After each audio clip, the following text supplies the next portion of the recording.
आज की क्लास में हम लोग सर्वेइंग फर्स्ट का अपना पूरा रिवीजन करेंगे और पूरे रिवीजन में देखिए दो चीजें हैं। क्या है सुनिए ध्यान से। पहले एक चीज है आपका पूरा theory portion, theory plus numerical. ठीक है। अब इसमें से देखिए आज जो बात करेंगे उसमें हम लोग कुछ सेलेक्टेड क्वेश्चन लेंगे, सेलेक्टेड क्वेश्चन लेंगे हर चैप्टर से कुछ सेलेक्टेड क्वेश्चन लेंगे और मैं उनका सलूशन दूंगा। सलूशन दिया रहेगा तो ठीक है, नहीं मैं अपने तरीके से जो बताऊंगा वो सुनना है। ठीक है। दूसरा जो थ्योरी वाला पोर्शन है वो पूरा कवर करेंगे। न्यूमेरिकल के लिए एक सेपरेट वीडियो बना करके, एक सेपरेट वीडियो न्यूमेरिकल की, वो उसका डिस्क्रिप्शन बॉक्स में लिंक डाल दूंगा मैं। ठीक है ना, सेपरेट वीडियो, तो आप डिस्क्रिप्शन बॉक्स जरूर चेक करिए। तो न्यूमेरिकल भी लगभग एक आध घंटे में पूरा खत्म हो जाएगा, थ्योरी भी एक आध घंटे में पूरी खत्म हो जाएगी, सेलेक्टेड क्वेश्चन आज से शुरुआत करके। और यदि कोई पुराना पेपर देखना चाहता है कि कैसा पूछा गया है तो उसकी भी लिंक डिस्क्रिप्शन बॉक्स में पेपर को दे करके सोल्यूशन के साथ में बताया गया। ठीक है। तो कुल मिला के कंप्लीट यदि रिवीजन चाहते हैं कि कुछ बचे ही ना, तो ज्यादा से ज्यादा 3 आवर्स, 3 घंटे, मतलब आज की एक वीडियो एक आध डेढ़ घंटे की, एक डेढ़ घंटे न्यूमेरिकल और सेलेक्टेड पेपर में आधे घंटे का, ये देख लेंगे आप वीडियो, मतलब 3 घंटे कंप्लीट कर सकते हैं। फिर भी यदि आप चाहते हो कि मैं सर्वेइंग से पूरा डिटेल में पढ़ना चाहता हूं, ठीक है, तो फ्री वीडियो की लिंक डिस्क्रिप्शन बॉक्स में है, आप चेक करिएगा। डिस्क्रिप्शन बॉक्स में अलग अलग चीजें आपको मिलेंगी। आप देखिए किसी चीज को पढ़ने की कोई सीमा नहीं है। ये 2 घंटे का जो वीडियो पढ़ेंगे आप 2 आवर्स का, उसको पढ़ के आप पास पक्का होंगे। और यदि पेपर के पास पक्का का मतलब पासिंग मार्क तो कंफर्म है, लेकिन यदि आपका पेपर में जैसे पैटर्न बदल दिया, क्वेश्चन अलग पूछने लगा, तब के केस में आप केवल पास होंगे। और अगर पैटर्न सेम रहा ना तो आप गुड मार्क्स ला सकते हैं, गुड मार्क्स ला सकते हैं, मतलब अच्छी रैंकिंग भी आपकी आ सकती है अगर ठीक से आप क्लास को देख लें तो।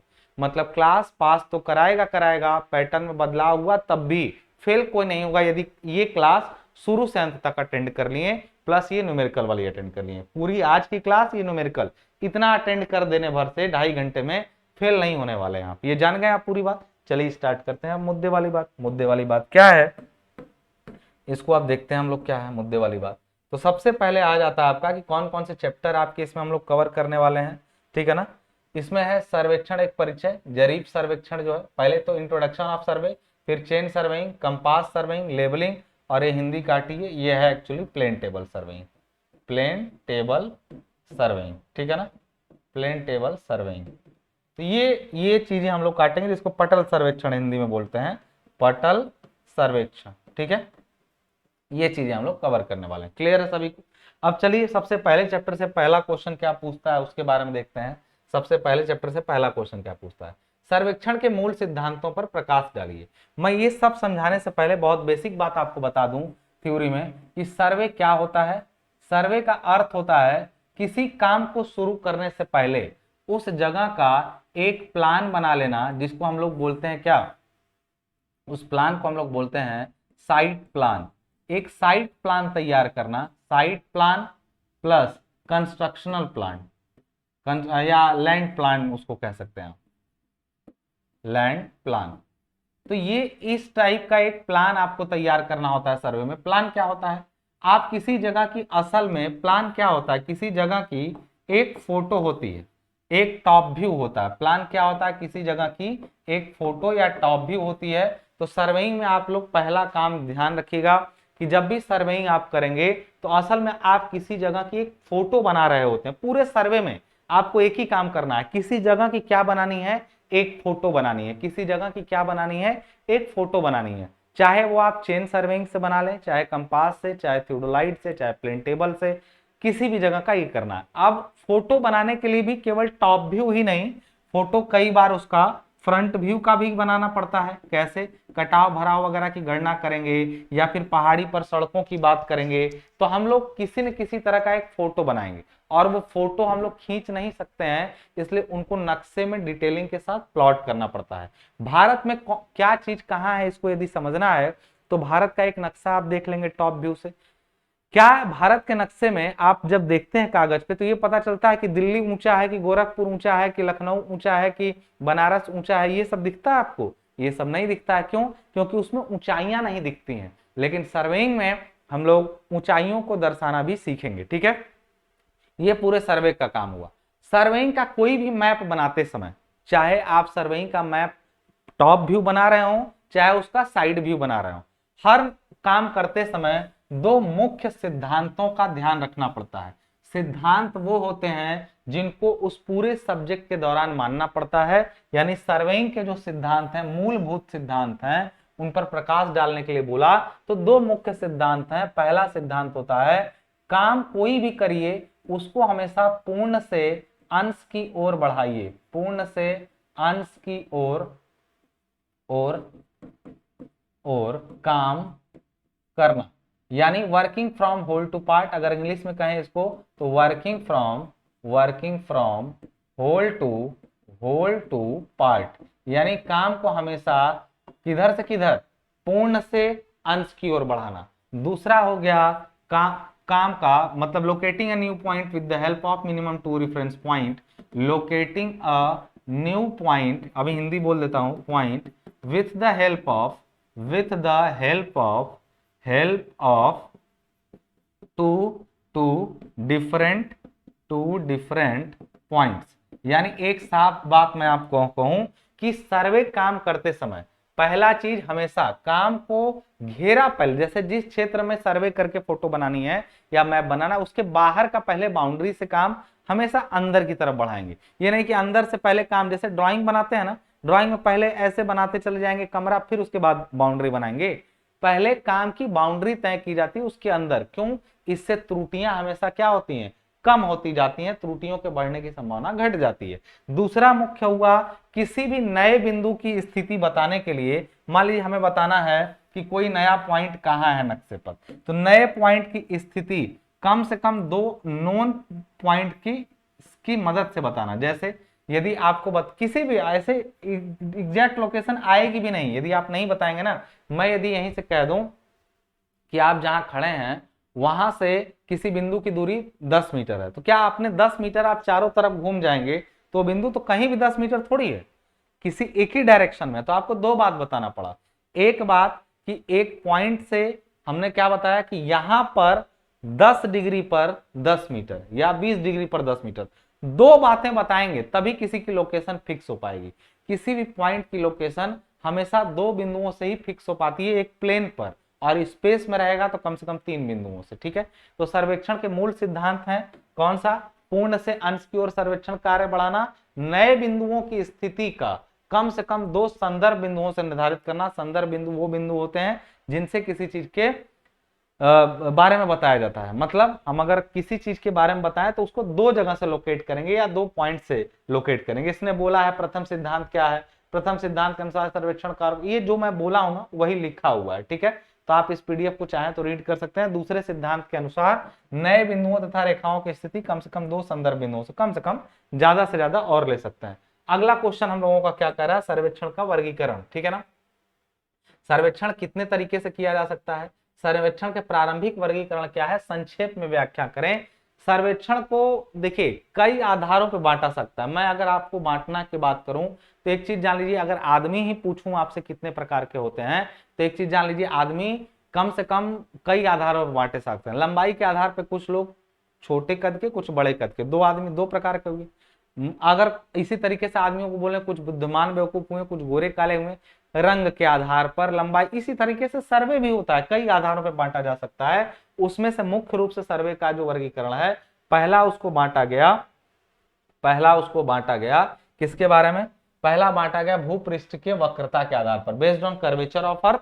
उसमें समतल सर्वेक्षण और भूपृष्ठीय सर्वेक्षण, इसको बोलते हैं हम लोग प्लेन सर्वे, इसको हम लोग क्या बोलते हैं, प्लेन सर्वे, और इसको बोलते हैं हम लोग जियोडेटिक सर्वे। इसको क्या बोलते हैं, जियोडेटिक सर्वे। अब हल्का हल्का थोड़ा सा लिखने का भाई गट्स रखिए, क्योंकि यदि गलती से आपसे ये पूछ दिया कि भूपृष्ठीय सर्वेक्षण की विशेषता बताइए, देखो क्वेश्चन इन्हीं में से आएगा, बदल के प्रारूप पूछ सकता है, इसलिए तुम इसको जानते रहो। भूपृष्ठीय सर्वेक्षण की विशेषता, हम दोनों की विशेषता बोल देना, जो पूछेगा वो लिखिएगा। दोनों में अंतर पूछ दिया तब क्या करोगे, मतलब क्वेश्चन कई तरीके से पूछ सकता है, तुम जान लो, तुम दोनों कर लेना। समतल सर्वेक्षण यानी प्लेन सर्वे वो होता है in which curvature of earth is not considered और नेग्लेक्टेड, यानी समतल सर्वेक्षण में पृथ्वी को हम लोग एक समतल सतह मानते हैं, उसकी वक्रता को यानी गोलाई को ध्यान में नहीं रखा जाता है। ठीक है, सामान्य स्तर पर छोटे कार्यों के लिए समतल सर्वेक्षण अपनाया जाता है जिनका एरिया ऑफ एक्सटेंट यानी फैलाव का क्षेत्रफल 250 स्क्वायर किलोमीटर से कम है, उनके लिए सर्वेक्षण ठीक है पटल सर्वेक्षण। जबकि भूपृष्ठीय सर्वेक्षण के अंतर्गत 250 स्क्वायर किलोमीटर से बड़े एरिया के लिए सूटेबल रहता है। यह ज्यादा परिशुद्ध है लेकिन इसमें गणनाएं क्या पड़ती हैं, कठिन पड़ती हैं। ठीक है, तो समझ गए। अब पहला बात कि इसमें वक्रता को ध्यान में रखा जाएगा। मैं दोनों के बारे में एक बात, चलिए एक बारी बारी से। इसमें पृथ्वी की वक्रता को ध्यान में नहीं रखा जाता है। यह छोटे क्षेत्रों जिनका एरिया 250 स्क्वायर किलोमीटर से कम है उनके लिए कई जगहों पे 260 मिलेगा। परेशान मत होना, इस पर डिस्कशन हम लोग जेई के बैच में करेंगे, ठीक है ना। जेई के बैच में करेंगे कौन सा सही है, क्या गलत है, कब क्या करना है, ये सब बाद में। किताबों को देख के परेशान मत होना, ये यहाँ बहुत कुछ भरा हुआ है, सब कुछ नहीं बोल सकते हैं, कम बोलेंगे। जब कम बोलते हैं तो आप ये मत सोचना कभी दोस्त कि रिवीजन क्लास में सर इतना ही बता रहे हैं। देखो आने में और तुमको उतना ही बताने में जितना तुम्हारा काम आज हो जाए उसमें अंतर होता है दोस्त, ये जान लो, ठीक है। तो मैं ये मत सोचो कि जो 20-22 घंटे की क्लास होती है उसको 2 घंटे में पूरा पढ़ा दूंगा, पूरा नहीं बताऊंगा लेकिन तुम्हारा काम हो जाएगा, ये गारंटी है। तो समतल सर्वेक्षण में मैंने पहला छोटे क्षेत्रों के लिए और पृथ्वी की वक्रता को ध्यान में नहीं रखा जाएगा, इसमें गणना करना सरल होता है। ये 3 चीजें इसके बारे में खास बात, इसमें पृथ्वी की वक्रता को ध्यान में रखा जाएगा, 250 स्क्वायर से बड़े एरिया के लिए ज्यादा अपनाया जाता है और इसमें गणनाएं जटिल पड़ती हैं, ठीक है। फिर उसके बाद हम लोग बात करते हैं दूसरा किस आधार पर बांटा गया, क्षेत्र की प्रकृति के आधार पर। क्षेत्र की मतलब कहां सर्वे कर रहे हैं, अगर जमीन पर कर रहे हैं तो इसको लैंड सर्वे बोलेंगे। ज्यादातर आप लोगों को कौन सा पढ़ना होता है, लैंड सर्वेइंग ही पढ़ना होता है, ठीक है ना। उसके बाद अगर हाइड्रोग्राफिक सर्वे कर सकते हैं, यानी जल के अंदर आप जल विज्ञान सर्वेक्षण कर सकते हैं, हाइड्रोग्राफिक सर्वे, ठीक है। तीसरा है खगोलीय, यानी इसको बोलते हैं एस्ट्रोनॉमिकल सर्वे, एस्ट्रोनॉमिकल सर्वे, मैं नाम लिखता जा रहा हूं इंग्लिश में। ये 3 तरीके से इनको कर सकते हैं। अब आता है सर्वेक्षण के उद्देश्य के आधार पर। उद्देश्य मतलब आप जैसे जहां है उस आधार पर कर लिए, उद्देश्य का आधार होता है कि आप उस सर्वे से क्या जानना चाहते हैं। जानते हैं सर्वे करने के सबके अपने अपने मायने हैं। कोई पूरा तत्व में विलीन है, पुरानी वस्तुओं पे खोज कर रहा है और तब जमीन पे अलग अलग चीजें ढूंढ रहा है, तो वो आर्कियोलॉजिस्ट हुआ, वो भी एक सर्वे कर रहा है। कोई व्यक्ति निकला है वो जनसंख्या का पता कर रहा है, सेंसस करने के लिए, जनसंख्या को जानने के लिए, कोई लोग जनसंख्या जानने के लिए सर्वेक्षण करते हैं, घर घर में नोट होता है कितने लोग हैं आपके परिवार में, सब लोग एक सर्वे कर रहे हैं लेकिन सबका उद्देश्य अलग है। इसी तरीके से उद्देश्य में पहला उद्देश्य होता है इंजीनियरिंग सर्वे, दूसरा होता है मिलिट्री सर्वे। मिलिट्री सर्वे वो सर्वे होता है जिसमें मिलिट्री स्तर पे चीजों को मिलिट्री वाले लोग समझते हैं, ठीक है ना। दूसरा होता है खनन सर्वे, यानी माइन सर्वेइंग होता है, यहाँ पे माइन सर्वेइंग होता है, खनन सर्वे। भूगर्भीय मतलब होता है, इसको हम लोग कहेंगे भूगर्भीय मतलब जियोलॉजिकल कह सकते हैं, इसको क्या कह सकते हैं, जियोलॉजिकल सर्वे, ठीक है। जल विज्ञान यानी हाइड्रोग्राफिक, हाइड्रोग्राफिक।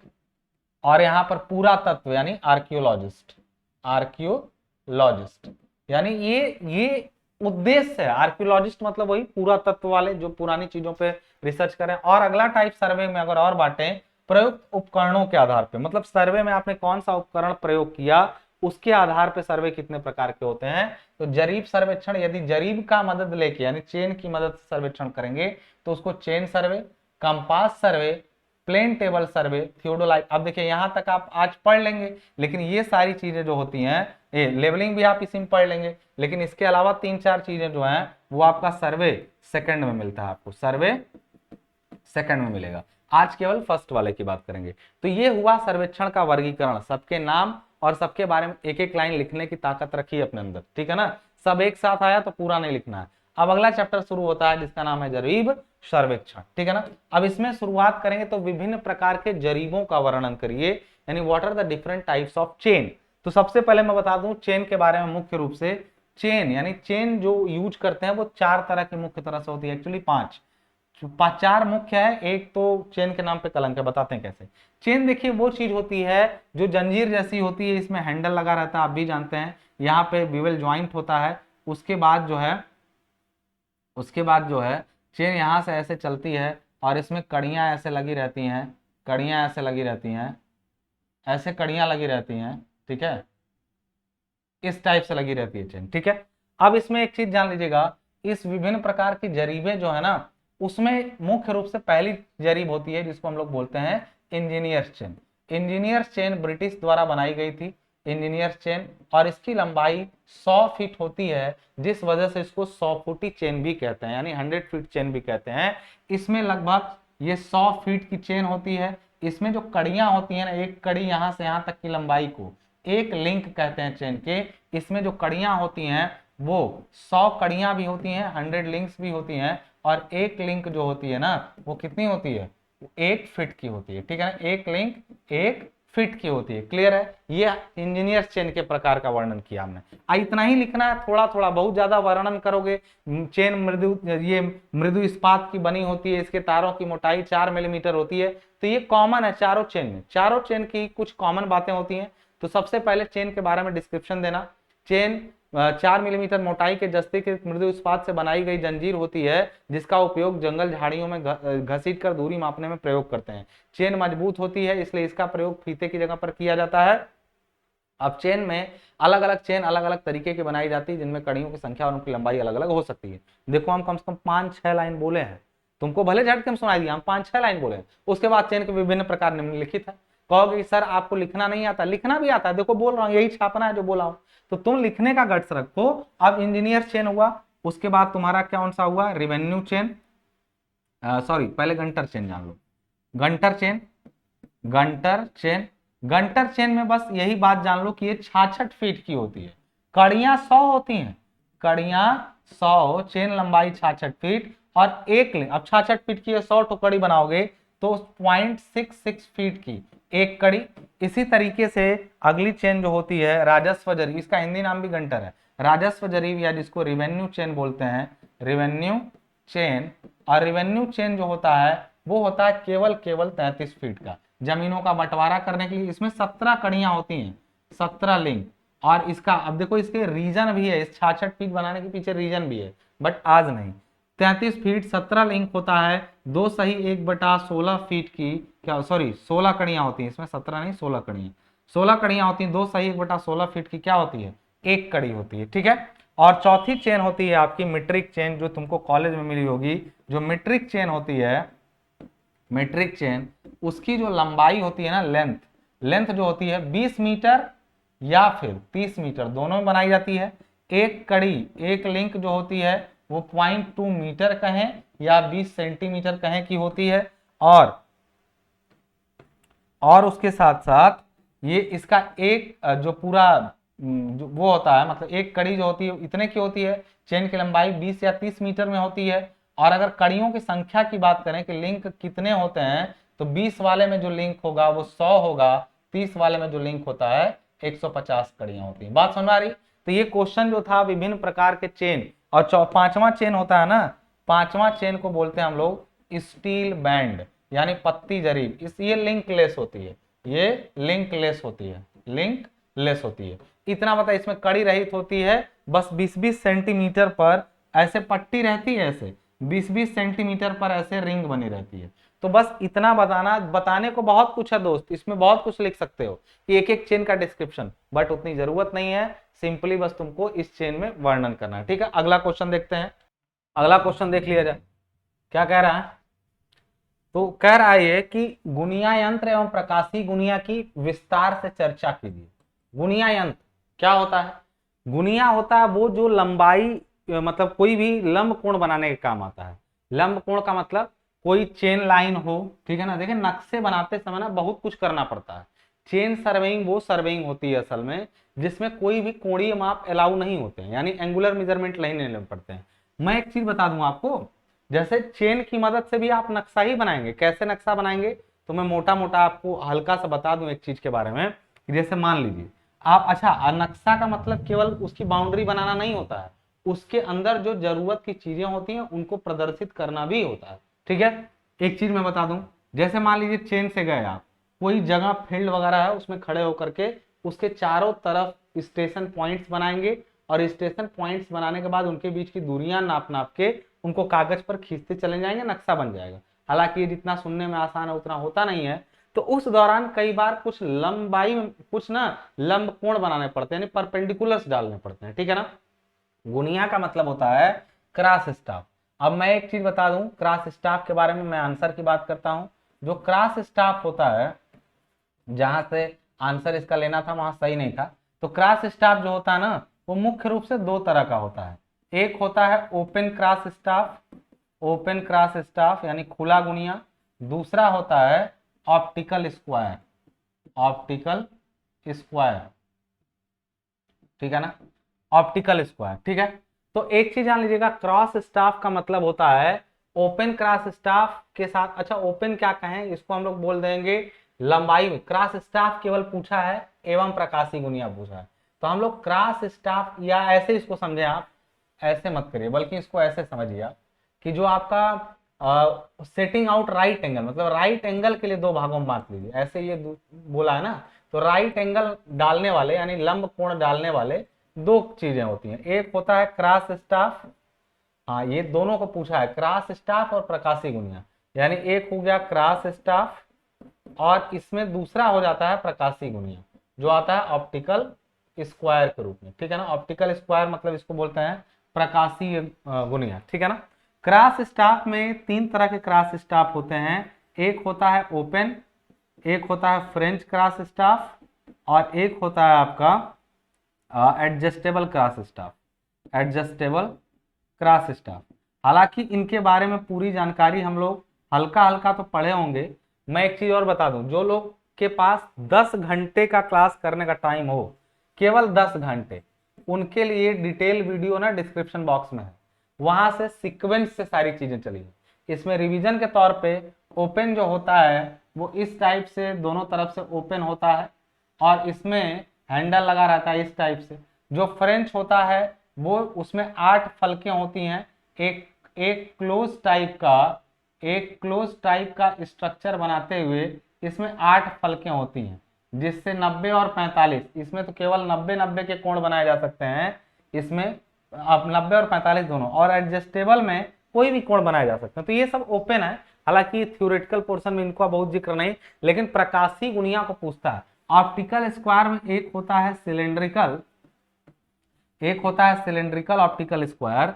इन सब में ना काम करने के लिए दो लोगों की जरूरत पड़ती है। दो लोगों का मतलब हुआ कि आपने एक, जैसे आप इसका हैंडल पकड़ लीजिए, ठीक है, हैंडल ऐसे होता है, हैंडल नीचे नीचे लगा रहता है ऐसे, और उसमें वेन्स होती हैं, फलकें होती हैं, एक में से इधर कोई देख रहा है तो ठीक उसके लंबाई की दिशा में भी देखा जा सकता है। अगर हम सीधे देख रहे हैं तो ये सीधे हमारी लंबाई की दिशा में इधर देख सकता है, तो हम लोग दो लाइनों को एक दूसरे से परपेंडिकुलर सेट कर सकते हैं। लेकिन ऑप्टिकल वाले में जो होता है ना, केवल एक ही आदमी काफी है और सिंगल एक हाथ से यूज किया जा सकता है, ठीक है, ये भी एक हाथ से यूज किया जाएगा, बट इसमें दो लोगों की जरूरत पड़ती है।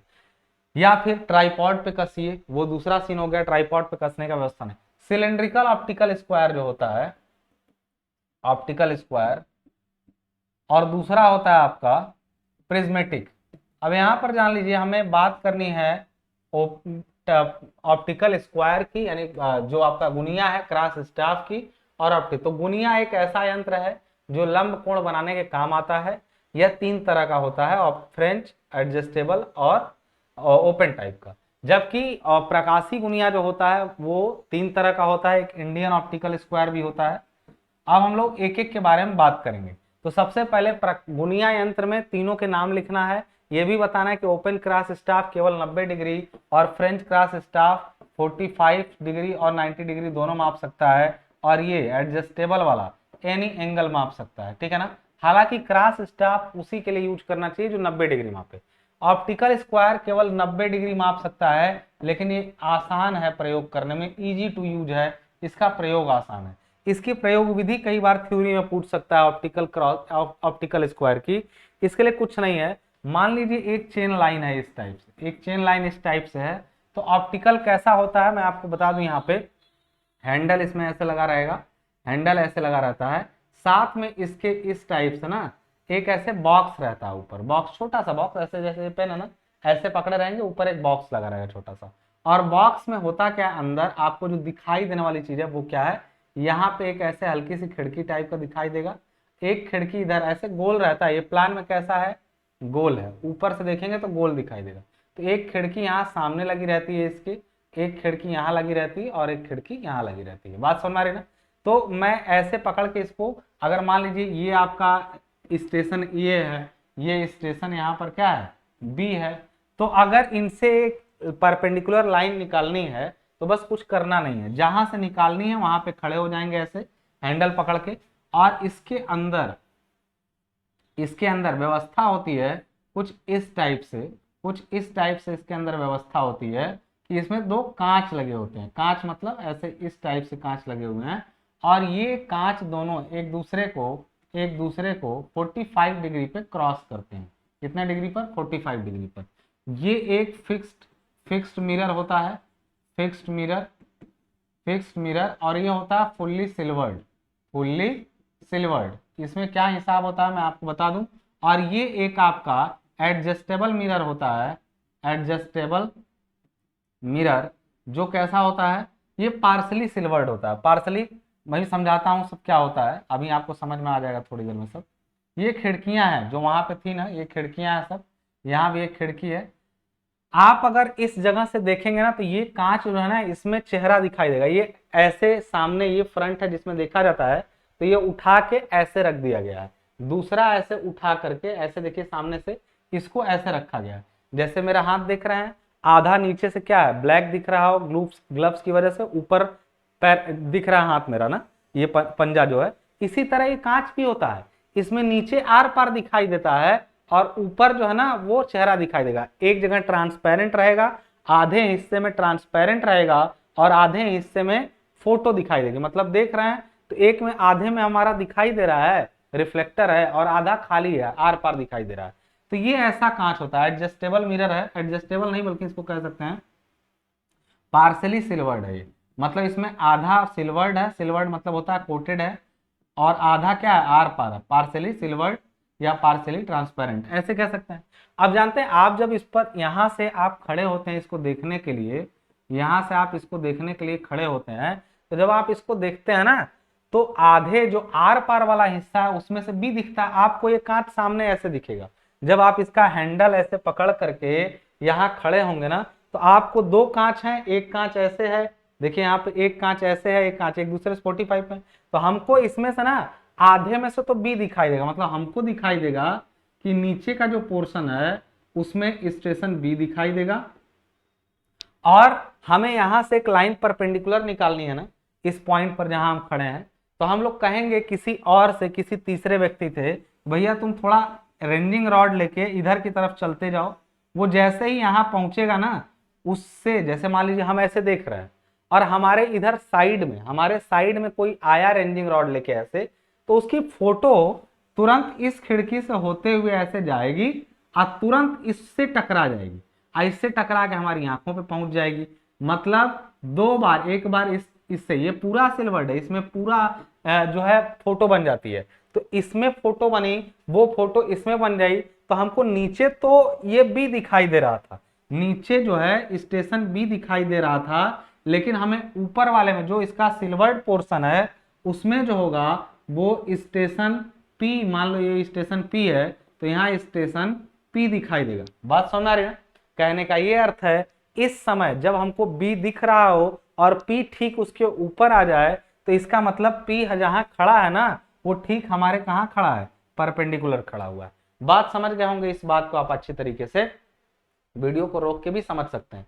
तो आपको क्लियर ये बात समझ में आई होगी अच्छे तरीके से कि कैसे एक ऑप्टिकल स्क्वायर काम करता है। ये डायग्राम बनाना जरूरी है, आप इसको जाएंगे, ये कहेंगे कि ऑप्टिकल स्क्वायर एक ऐसा उपकरण है जो दोहरे परावर्तन, मतलब एक बार परावर्तन दूसरी बार परावर्तन, दो बार परावर्तन के सिद्धांत पर काम कर सकता है। इसमें दो कांच लगे होते हैं जिनके बीच का कोण 45 डिग्री रखा जाता है। इससे ऑब्जेक्ट का डबल रिफ्लेक्शन के बाद जब हमें दिखाई देता है ऑब्जेक्ट, तो उस समय ऑब्जेक्ट हमारे इंस्ट्रूमेंट के ठीक परपेंडिकुलर होता है, यानी 90 डिग्री पर होता है, और ये वाला एंगल 45 डिग्री पर। ये कांच जो है आधा सिल्वर्ड है, वो पूरा सिल्वर्ड मतलब होता है पीछे से कोटिंग की गई है चेहरा दिखाई देने के लिए। ठीक है ना, समझ गए होंगे बात आप पूरा। ये था आपका ऑप्टिकल स्क्वायर। तो क्लियर है ना, इसका क्वेश्चन और आंसर भी लिख लेंगे, जो बोला हूं उसी को समझाइएगा। हम यहाँ पर बिंदु, यहाँ पर इसको कोई पॉइंट मान लीजिएगा, इस स्टेशन को ओ मान लीजिएगा। यदि हम ओ पर खड़े होकर के बी की तरफ देख रहे होते हैं तो उस समय कांच को हम लोग मान लेते हैं एक्स और वाई मान लीजिएगा। कांच एक्स में हमें बी का आधे हिस्से में बी दिखाई देगा, जबकि यदि पी उसके ठीक परपेंडिकुलर हो तो पी का परछाई कांच वाई से होते हुए कांच एक्स में दिखाई देगा। जब दोनों एक दूसरे से सीधे में दिखाई, यही बात बोलेंगे, सीध में दिखाई दे तो एक दूसरे के परपेंडिकुलर हो, खत्म हो गई बात। तो ये परपेंडिकुलर तभी होगा, सामने आया तुरंत दिख जाएगा। अच्छा ये आगे पीछे होगा तो ये यहाँ पे हमको दिखाई नहीं देगा, या फिर दिखाई भी देगा तो कुछ ऐसे दिखाई देगा। कैसे? P यहाँ दिखाई देगा और B यहाँ दिखाई देगा। ऐसा हो सकता है कि यहाँ P और यहाँ B, तो ये गलत है, एक दूसरे के परपेंडिकुलर इस टाइम नहीं है। परपेंडिकुलर तभी जब होंगे जब दोनों एक सीध में हो जाए। समझ गए बात को ना? समझ गए ना बात को? कहानी क्लियर है। चलिए अगला क्वेश्चन क्या कहता है उसको भी देख लेते हैं। कह रहा कि सर्वेक्षण या जरीब रेखाओं के आरेखन से आप क्या समझते हैं? प्रत्यक्ष एवं अप्रत्यक्ष आरेखन की विस्तार से चर्चा कीजिए। आरेखन यानी होता है रेंजिंग। रेंजिंग का अर्थ होता है, अब आंसर की बात करते हैं, आंसर की बात। अब बात करेंगे किसकी? आंसर की। रेंजिंग क्या होता है? रेंजिंग का अर्थ होता है आरेखन। कोई भी दो बिंदु, एक पॉइंट यहाँ है, एक पॉइंट यहाँ है, इनके बीच में सिधाई बनाने की प्रक्रिया, इनके बीच में ऐसे बिंदु बनाए जो इन्हीं रेखा पर पड़े, यानी establishing some intermediate points between two main station is called ranging. Ranging is the process of establishing intermediate points between two main station. आरेखन वह प्रक्रिया है जिसमें दो मुख्य स्टेशनों के बीच कुछ मध्यवर्ती बिंदु स्थापित किए जाते हैं। इनके बीच की दूरी मापने का काम को चेनिंग कहते हैं। चेनिंग अलग है, रेंजिंग अलग है, ठीक है। रेंजिंग यानी सिधाई बनाने की प्रक्रिया मुख्य रूप से दो तरह की हो सकती है, यानी रेंजिंग दो तरह की होती है। पहला होता है डायरेक्ट रेंजिंग, पहला होता है डायरेक्ट रेंजिंग, दूसरा होता है इनडायरेक्ट रेंजिंग। इनडायरेक्ट रेंजिंग, यहाँ पे मुख्य बात क्या है? डायरेक्ट रेंजिंग जब होती है, डायरेक्ट रेंजिंग जब होती है तब जब दोनों बिंदु आपस में दिखाई देते हो, जब दोनों बिंदु आपस में दिखाई देते हो। इसमें क्या होगा? जब आपस में दिखाई ना देते हो, जैसे यदि हम यहाँ खड़े हैं, हमारे बीच में कोई पहाड़ी या जंगल आ गया और आर पार हमें जाना है बिल्कुल सीधा, तो हम जब देखेंगे तब ना सीधाई बनाएंगे, यानी हम कहेंगे यार दाएं बाएं हटो, एकदम ठीक है, एकदम सही है। ये तो तब होगा ना जब वो लास्ट वाला दिख रहा हो। जब दिख रहा होगा तो भी दो तरीके से हो सकता है। एक हो सकता है बाई नेकेड आईज, मतलब नग्न आंखों से, नग्न आंखों से यानी बाई नेकेड आईज, नग्न आंखों से।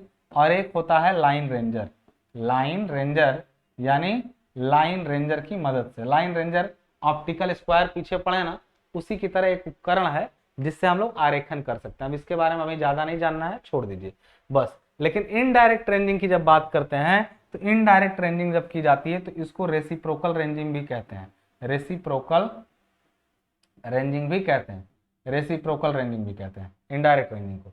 ये कैसे किया जाता है? इसके लिए डायरेक्ट रेंजिंग में अगर आपको बताना हो तो पूरा स्टेशन ए, स्टेशन बी मान लीजिएगा और बताइएगा कि स्टेशन ए पर खड़े होकर के बी की तरफ देखते हुए हम इशारे से किसी व्यक्ति को इस तरह से सेट करते हैं कि उसका रेंजिंग रॉड ठीक रेखा ए बी पर आ जाए। यहाँ पर एक व्यक्ति और खड़ा होगा, वो रेंजिंग रॉड पकड़ा होगा और यहाँ रेंजिंग रॉड धंसी होगी। तो इसमें क्या हो रहा है? कम से कम 1 2 3 रेंजिंग रॉड चाहिए ही। कितने? 3 रेंजिंग रॉड आपको चाहिए, 3 रेंजिंग रॉड आपको कम से कम इसमें चाहिए। जबकि यदि यही बात करें हम लोग इनडायरेक्ट रेंजिंग में तो ये आमने सामने दिखाई नहीं पड़ते हैं। कैसे? अगर हम लोग देखें तो एक स्टेशन ए यहाँ है तो दूसरा स्टेशन जो होगा ना वो ऐसे मान लीजिए, तो कोई पहाड़ी वगैरह आ गई तो यहाँ पर दूसरा स्टेशन बी होगा, जो एक दूसरे से म्यूचुअली इंटरविजिबल नहीं होंगे, ठीक है। उस स्थिति में हम पहाड़ी के दोनों तरफ से प्लान में देखेंगे, यदि हम लोग इसका ये एलिवेशन है, ये एलिवेशन है, और अगर प्लान में हम लोग इसके देखें प्लान में, तो प्लान में ये स्टेशन ए है, यहाँ पर रेंजिंग रॉड ये बी है। इसके पहाड़ी अगर देखा जाए तो ऐसे होगी, और इसके ऐसे हम लोग कुछ लाइनें ऐसे निकालेंगे यहाँ पे ऐसे करते हुए। कैसे? अब ये कैसे प्रक्रिया हुई है? इस स्थिति में इस पर दो बिंदु इस टाइप से मिलेंगे, इस टाइप से कि ये दोनों एक दूसरे के क्या हो जाएंगे, ये स्टेशन P और Q।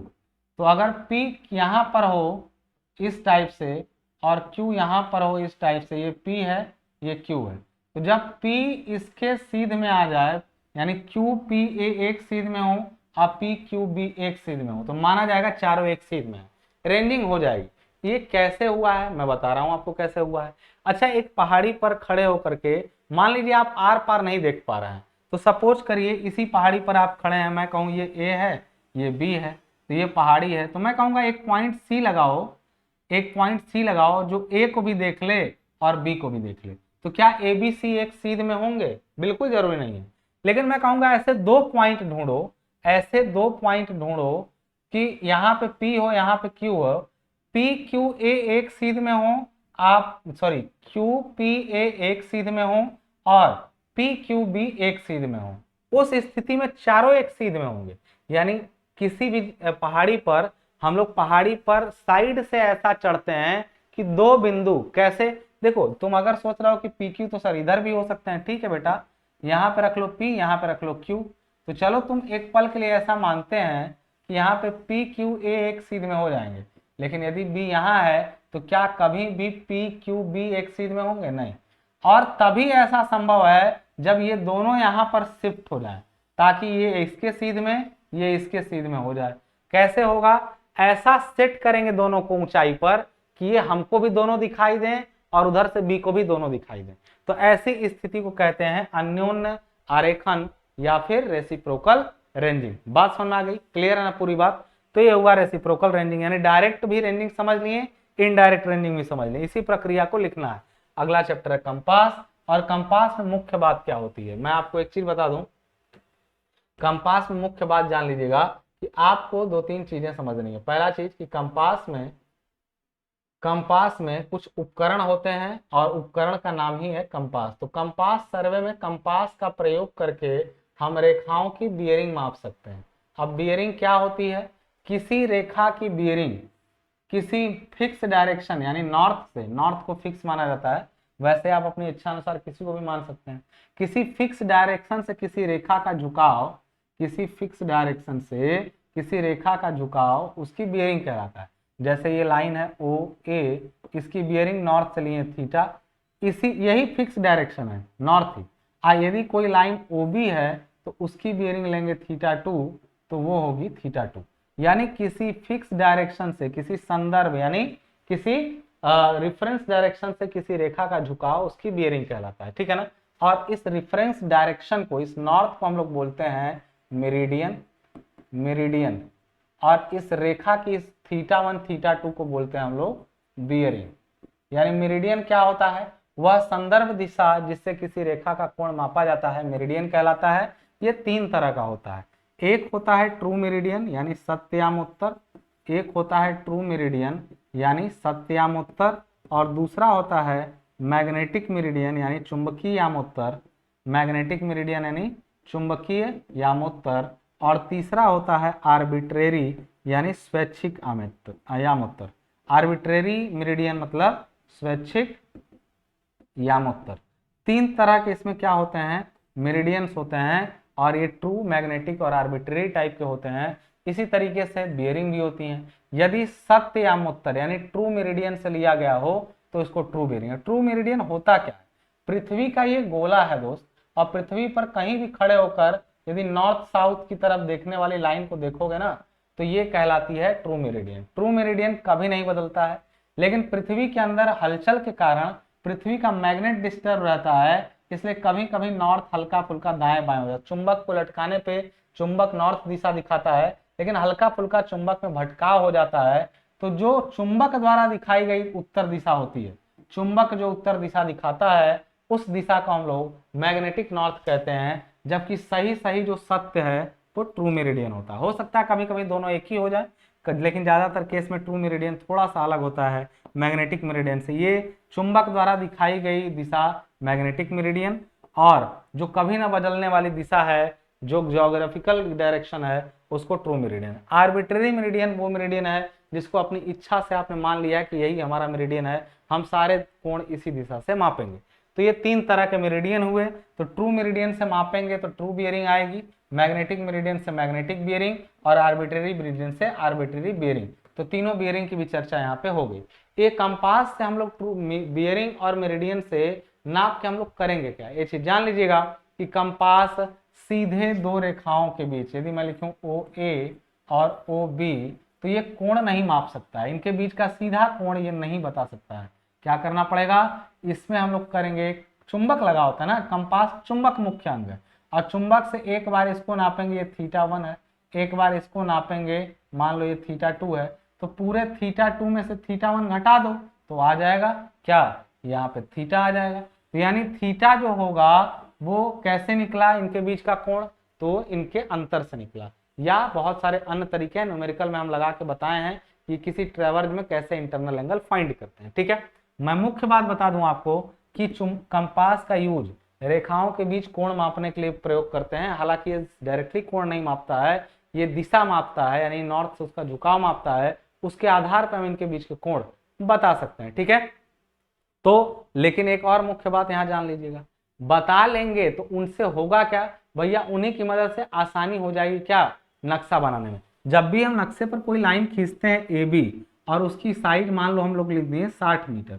कितनी लिख दिए 60 मीटर, तो जो बीसी लाइन है वो कितने डिग्री पे गई रहेगी यदि नहीं पता है, तो मान लो ये 40 मीटर की है बीसी, लेकिन 40 मीटर इधर भी हो सकता है, 40 इधर भी हो सकता है, 40 इधर भी, तो ये कोण पता होना बहुत जरूरी है कि कितने डिग्री पे है। वो कोण जानने के लिए हम लोग क्या करते हैं, ये बियरिंग की मदद से उनका कोण निकाल के तभी ना नक्शे पर खींचेंगे। क्षेत्र में मापना बड़ी बात नहीं है, नक्शे पर खींचना बड़ी बात। तो समझ गए होंगे बात इसका, ये क्या होता है। अगला क्वेश्चन कह रहा है कि प्रिज्मेटिक कंपास तथा सर्वेयर कंपास में अंतर स्पष्ट करो। देखो प्रिज्मेटिक कंपास क्या होता है, सर्वेयर कंपास क्या होता है।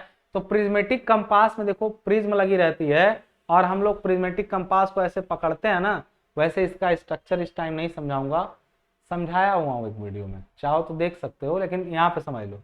बस प्रिज्मेटिक कंपास में जानो कि एक प्रिज्म होती है, यहाँ की रीडिंग इस प्रिज्म में उल्टा दिखाई देता है, तो हम लोग बस आंख ऊपर करके ऐसे आराम से प्रिज्म में देख करके रीडिंग पढ़ सकते हैं। रीडिंग लिखी ऐसे सर्कल पर रहती है कंपास में, लेकिन दिखती प्रिज्म में है। तो प्रिज्मेटिक कंपास में पहली बात कि प्रिज्मेटिक कंपास में कोई मैग्नेट नुकीला नहीं, ये प्रिज्मेटिक कंपास है, और जिससे क्या है, चक्री भी जुड़ी हुई है, चक्री इसी कंपास से क्या हुई है, जुड़ी हुई है। जबकि सर्वेयर कंपास में चक्री जो होती है वो बक्से से जुड़ी होती है, और कील जो होती है नॉर्थ वाली वो ऐसे रखी गई रहती है, नुकीली कील रखी गई रहती है। ठीक है ना, दोनों में अंतर क्या होता है, प्रिज्मी में इसकी सूचिका किनारे की तरफ नुकीली होती है, गलत है ये, उल्टा लिख दिया है। ठीक है ना, ये पहला वाला पॉइंट उल्टा लिख दिया है। ठीक है, पहला वाला पॉइंट, इसमें सूचिका किनारे की तरफ नुकीली होती है, सर्वेयर का है, और सूचिका चौड़े आकार की होती है, वो इसमें रहेगा। इसको ठीक कर लीजिएगा, इंटरचेंज कर लीजिएगा। जैसे ये है प्रिज्मेटिक और ये क्या है, सर्वेयर। तो सर्वेयर वाले में नुकीला रहता है और प्रिज्मेटिक में चौड़ा। इसमें अंशांकित रिंग, यानी जो रिंग है वो सूचिका के साथ जुड़ी रहती है, यानी ठीक है, ये रिंग जो है ना, ये गोलाई, ये इसी निडल के साथ जुड़ा रहता है। जबकि अंशांकित रिंग ये बक्से के साथ जुड़ा रहता है, मतलब इसके साथ जो बॉक्स होता है उसमें जुड़ा रहता है। अब क्यों, किसमें पाठ्यांक पूर्व हल प्रणाली में, पूर्व हल नहीं होगा, पूर्ण वृत्त प्रणाली होगा, पूर्ण वृत्त, यानी इसमें जो रीडिंग रहती है ना वो 0, 90, 180, 270, 360 ऐसे होल सर्किल बियरिंग में छपा रहता है। कौन सा, होल सर्किल बियरिंग में बना रहता है, इसमें रीडिंग 0 से 360 तक होती है। ये आरबी सिस्टम है, रिड्यूस बियरिंग में बना होता है, यहाँ 0, यहाँ 90, यहाँ 0, यहाँ 90, यानी कोई भी रीडिंग 90 तक ही रहती है। इसमें पाठ्यांक सीधे ही आंखों से, इसमें पाठ्यांक चतुर्थांश प्रणाली में, चतुर्थांश मतलब क्वाड्रेंट में बटा रहता है। इसमें पाठ्यांक प्रिज्म से पढ़े जाते हैं, मैंने बोला कि प्रिज्म से, लेकिन इसमें क्या होता है, ऐसे देख लिए लक्ष्य को, अब ऐसे नीचे ला के देखते हैं कि सुई कहाँ बता रही है, उससे इसको पढ़ते हैं। हालांकि मैं पूरा इनका वो बताया हूँ कि कैसे काम करते हैं पूरा। इसमें पाठ्यांक प्रिज्म से पढ़े जाने के कारण उल्टे लिखे होते हैं। इसमें होता क्या है कि जैसे प्रिज्म क्या होता है, ये शीशा मिरर ही तो होता है, तो करते क्या, मिरर मतलब दर्पण जैसा, यानी ये रिंग पर जो निशान बने रहते हैं ना वो सीधे होके दिखते हैं, तो उल्टा खोदा गया रहता है, रिंग पर निशान उल्टा रहता है, वो प्रिज्म में सीधा दिखाई देता है, जबकि इसमें पाठ्यांक सीधा रहता है। बात समझ आ रही ना, सीधा मतलब सही। इसमें पाठ्यांक जल्दी जल्दी लिए जा सकते हैं, क्यों, क्योंकि देखो ऐसे रीडिंग ऐसे देखें और तुरंत यही प्रिज्म में रीडिंग दिख गया। इसमें क्या होता है, सर्वेयर वाले में देख करके ऐसे ऊपर जाके देखना पड़ता है, तो जल्दी रीडिंग ली जा सकती है। इसमें पाठ्यांक लेने में अधिक समय लेता है। इसे हाथ में लेकर के भी प्रयोग किया जा सकता है, ऐसे पकड़े हैं, ऐसे देखें, ऐसे डायरेक्शन देख लिए तुरंत यहीं प्रिज्म में रीडिंग पढ़ लिए। इसको अगर ट्राइपॉड पे नहीं लगाएंगे तो ऐसे मान लीजिए रीडिंग देखें, फिर ऐसे नीचे लाने गए बक्से के ऊपर की नीडल कहाँ है, तब तक घूम गया, तो घूमने पर तो रीडिंग गलत हो जाएगी। यानी इसमें ऐसा सिस्टम होता है, ये दोनों चीजें याद रखिएगा, ठीक है। और भी अंतर है, अंतर बहुत है, लेकिन मैं बताऊंगा नहीं, अभी इसकी जरूरत नहीं है। यामोत्तर तथा दिक्मान के प्रकारों का वर्णन करिए। दिक्मान यानी बियरिंग और मेरिडियन, तो ये सब तो बता दिए शुरू में ही, बियरिंग और मेरिडियन क्या होते हैं, उनके प्रकार कौन से हैं। यानी उसी का दूसरा क्वेश्चन बोला भौगोलिक यानी ट्रू वाला, मैग्नेटिक और स्वैच्छिक यामोत्तर पर प्रकाश डालिए। तो हम तीनों यामोत्तर और तीनों से होने वाले बियरिंग के बारे में बता चुके, ये क्वेश्चन खत्म हो चुका। अगला क्या कह रहा है, अगला कह रहा है कि पूर्ण वृत्त दिक्मान प्रणाली को समझाइए, दोनों प्रणालियों की तुलना भी कीजिए। पूर्ण वृत्त दिक्मान प्रणाली मतलब वह प्रणाली जिसमें किसी भी रेखा का झुकाव किसी नॉर्थ से या किसी संदर्भ दिशा से क्लॉकवाइज मापा जाता है और 360 डिग्री तक हो सकता है। 0 से 360 डिग्री तक किसी रेखा का झुकाव हो सकता है पूर्ण वृत्त प्रणाली, वर्तमान प्रणाली में। पूर्ण वृत्त प्रणाली में किसी रेखा का दिक्मान हमेशा नॉर्थ से क्लॉकवाइज डायरेक्शन में मापा जाता है और वह 0 से 360 डिग्री तक हो सकता है। प्रिज्मेटिक कंपास इसी पर आधारित होता है। जबकि अगर हम लोग बात करें, चलो दोनों प्रणालियों की बात कर लें, तो पूर्ण वृत्त दिक्मान और चतुर्थांश में दिक्मान हमेशा क्या होते हैं, किस में रखे जाते हैं, चतुर्थांश प्रणाली में।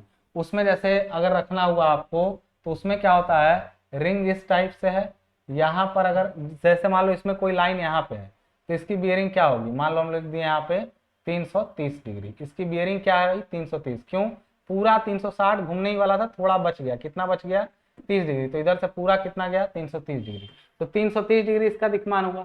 लेकिन इसमें दूसरे में अगर ये रहता यहीं पे नॉर्थ होता और नॉर्थ से ऐसे होता ना, तो ये नॉर्थ है, ये साउथ है, ये वेस्ट है और ये ईस्ट है। इसमें इसका बियरिंग कैसे मापते, देखते कि नॉर्थ से नजदीक है कि साउथ से। मान लीजिए कोई लाइन ऐसे गई है, तो देखिए ये साउथ से नजदीक लाइन है और ये नॉर्थ से, तो इसका बियरिंग नॉर्थ से वेस्ट की तरफ मापेंगे, यानी नॉर्थ थीटा वेस्ट। और अगर इसका मापना रहा तो नॉर्थ से नहीं मापेंगे, नॉर्थ से दूर है, तो साउथ से यदि मापे थीटा 1 तो इसको लिखेंगे साउथ थीटा 1 किधर की तरफ, ईस्ट की तरफ। इसी तरीके से इधर अगर कोई लाइन है तो नॉर्थ वेस्ट होता है, इधर नॉर्थ ईस्ट, इधर साउथ ईस्ट, इधर साउथ वेस्ट। तो चतुर्थांश दिक्मान प्रणाली में डायरेक्शन के साथ में एंगल लिखे रहते हैं, पूर्ण वृत्त में केवल एंगल लिखे रहते हैं, ठीक है ना। तो तुलनात्मक रूप से यदि देखा जाए तो इनमें क्या अंतर होता है, देख लीजिए एक बार अंतर क्या होता है दोनों प्रणालियों में। दिक्मान 0 से 360 तक होते हैं पूर्ण वृत्त में, होल सर्कल बियरिंग सिस्टम में, और ये होता है चतुर्थांश मतलब क्वाड्रेंटल बियरिंग सिस्टम, क्यूबीएस। 360 तक होते हैं। दिक्मान 0 से 90 तक होते हैं और चक्र के चतुर्थांश तक सीमित रहते हैं, चतुर्थांश मतलब 1/4 तक। दिक्मान सदा उत्तर से दक्षिणावर्त, उत्तर से दक्षिणावर्त यानी क्लॉकवाइज डायरेक्शन में बदलते हैं। दिक्मान उत्तर और दक्षिण से पूर्व या पश्चिम दिशा की ओर बढ़ते हैं। अभी देखें आप, इस प्रणाली में रेखा का दिक्मान 0 से 360 के बीच होता है और यहाँ पर इस प्रणाली में रेखा का दिक्मान 0 से 90 के बीच में वो ही रहता है। बियरिंग हमेशा उत्तर से दक्षिण दिशा में बढ़ती है, बियरिंग मतलब उत्तर से दक्षिण की तरफ बढ़ती है। बियरिंग उत्तर और दक्षिण दिशा में पूर्व और पश्चिम की ओर बढ़ती है, मतलब ये हमेशा किधर जाता है, उत्तर से या दक्षिण से पूर्व या पश्चिम की तरफ भागता है, जबकि ये पूरा हमेशा साउथ से। इस प्रणाली पर प्रिज्म कंपास बनाया गया है और इस प्रणाली पर सर्वेक्षक कंपास बनाया गया है। प्रिज्मी दिक्मान से रेखाओं के दिक्मान पूर्ण वृत्त प्रणाली में ही मापे जाते हैं। प्रिज्मी दिक्मान से रेखाओं के दिक्मान पूर्ण वृत्त प्रणाली में, प्रिज्मी कंपास रहेगा, प्रिज्मी दिक्मान नहीं।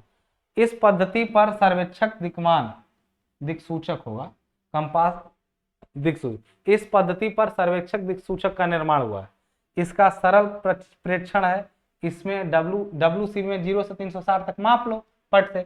इसका प्रेक्षण अपेक्षाकृत कठिन है, मतलब आसानी से रीडिंग लेना इसमें इजी नहीं है, ठीक है। तो ये कंपास के बारे में हुआ। अब अगला पूछा है कंपास में होने वाली त्रुटियों पर प्रकाश डालिए। कंपास में होने वाली त्रुटियां कौन सी हैं, उपकरणीय त्रुटियां, व्यक्तिगत त्रुटियां, प्राकृतिक, यानी इसको बोलते हैं इंस्ट्रूमेंटल एरर, इंस्ट्रूमेंटल। अच्छा, किसी भी उपकरण में यही 3 त्रुटियां होंगी। यदि किसी भी उपकरण मतलब उपकरण की त्रुटि पूछे या फिर किसी भी काम में त्रुटि पूछे तो तुम बताना कि या तो व्यक्तिगत गलती हुई है, पर्सनल, या तो उपकरण खराब था या तो नेचर खराब था। तीनों वजह से गलती हो सकती है, यानी इंस्ट्रूमेंटल एरर, पर्सनल एरर और नेचुरल एरर। ये क्या क्या होते हैं कंपास के अंदर, तो इनका यहाँ पे लिस्ट बना हुआ है। एक कंपास में उपकरणीय त्रुटियां क्या हो सकती हैं। एक कंपास में हो सकता है कि चुंबकीय सुई पूरी तरह से क्षैतिज ना हो, कीलक का ठीक से, कीलक मतलब जिस पर सुई रखी रहती है कंपास के अंदर, उसको कीलक बोलते हैं। कीलक बिंदु का कुंद हो जाना, मतलब सही से ऊर्ध्वाधर नहीं है कीलक, प्लस ये ब्लंट हो गया। ब्लंट मतलब इस पर सुई तेजी से घूम नहीं पा रही है। कीलक का कंपास में ठीक केंद्र में होना।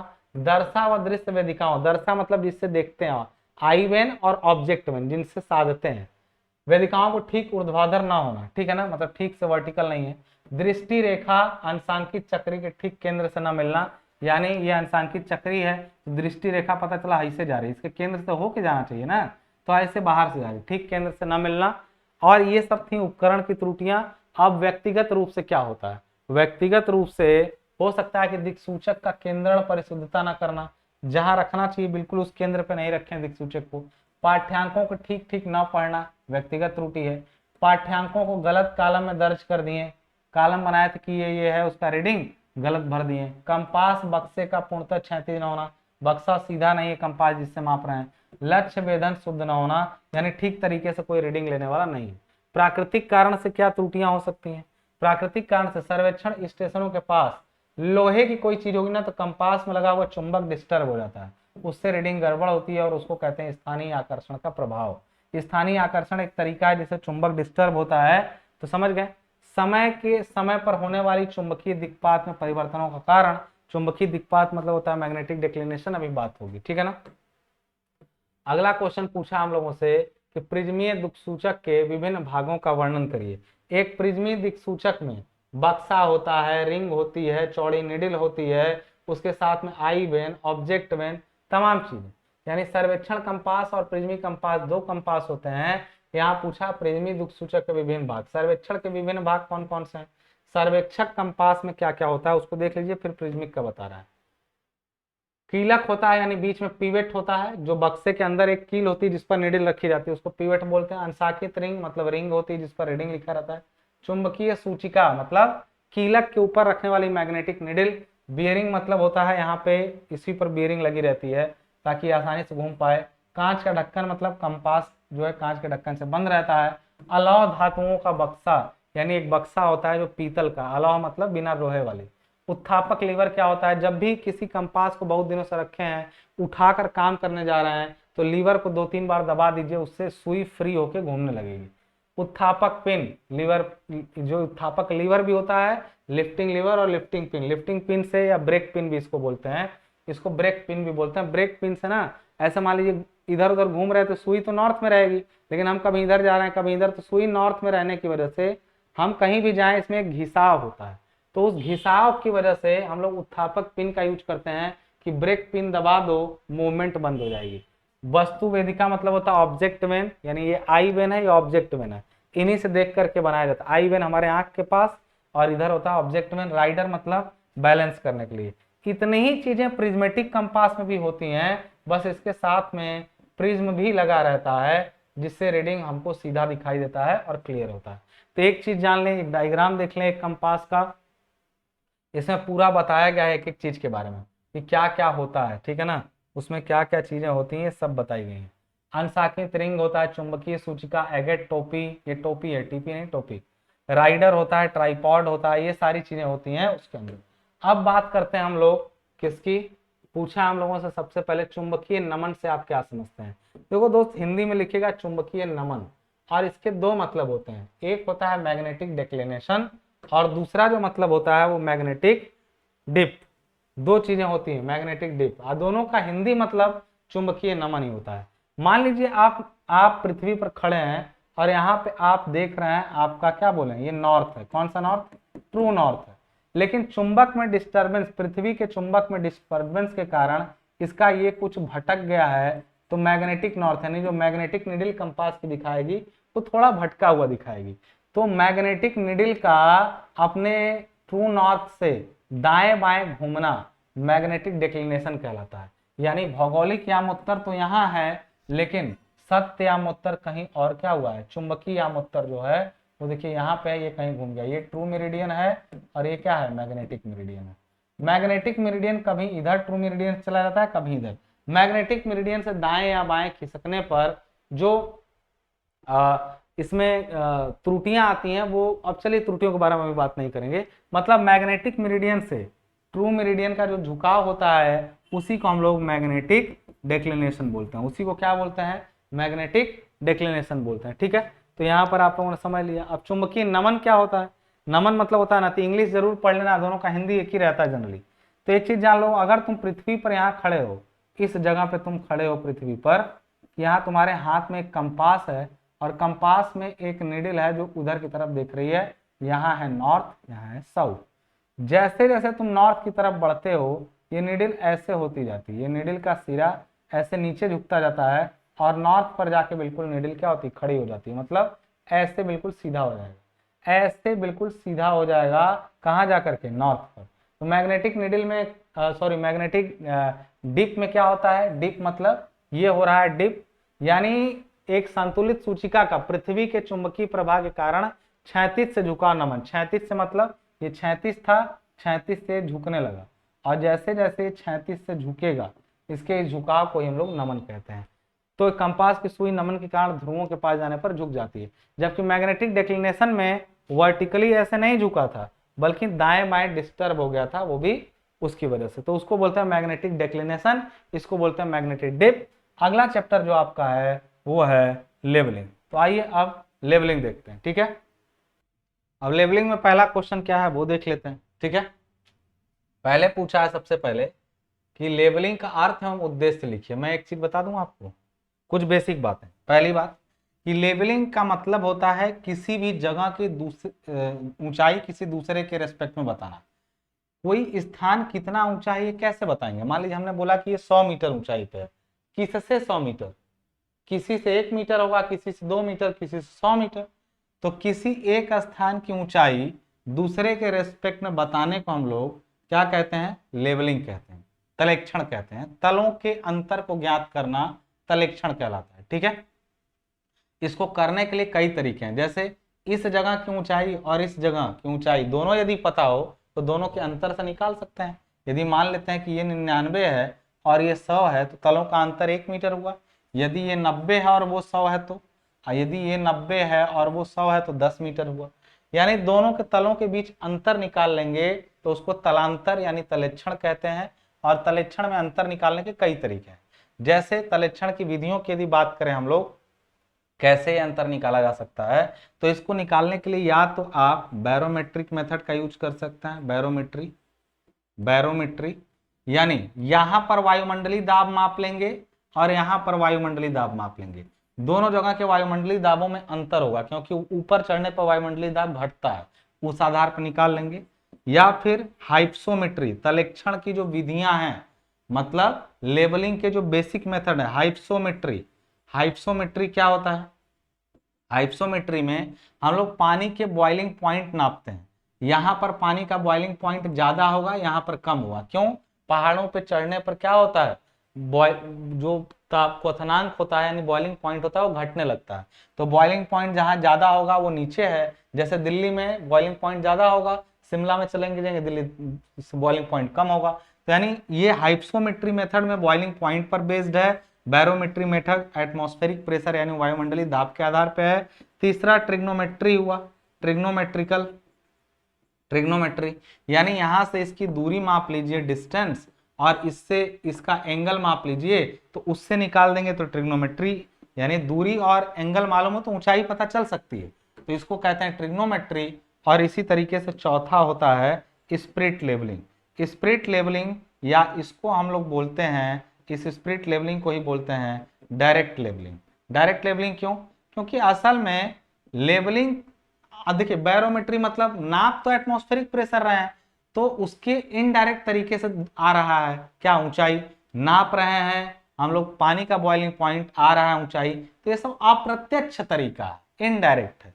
ये भी है, हम लोग दूरी और एंगल से दूरी नहीं, डायरेक्ट ऊंचाई मापने वाला तरीका स्पिरिट लेवल है। वही स्पिरिट लेवल मेथड जिसको आप लेवलिंग से और किससे करते हैं, स्पिरिट लेवल मतलब वही बबल ट्यूब लगा हुआ लेवल।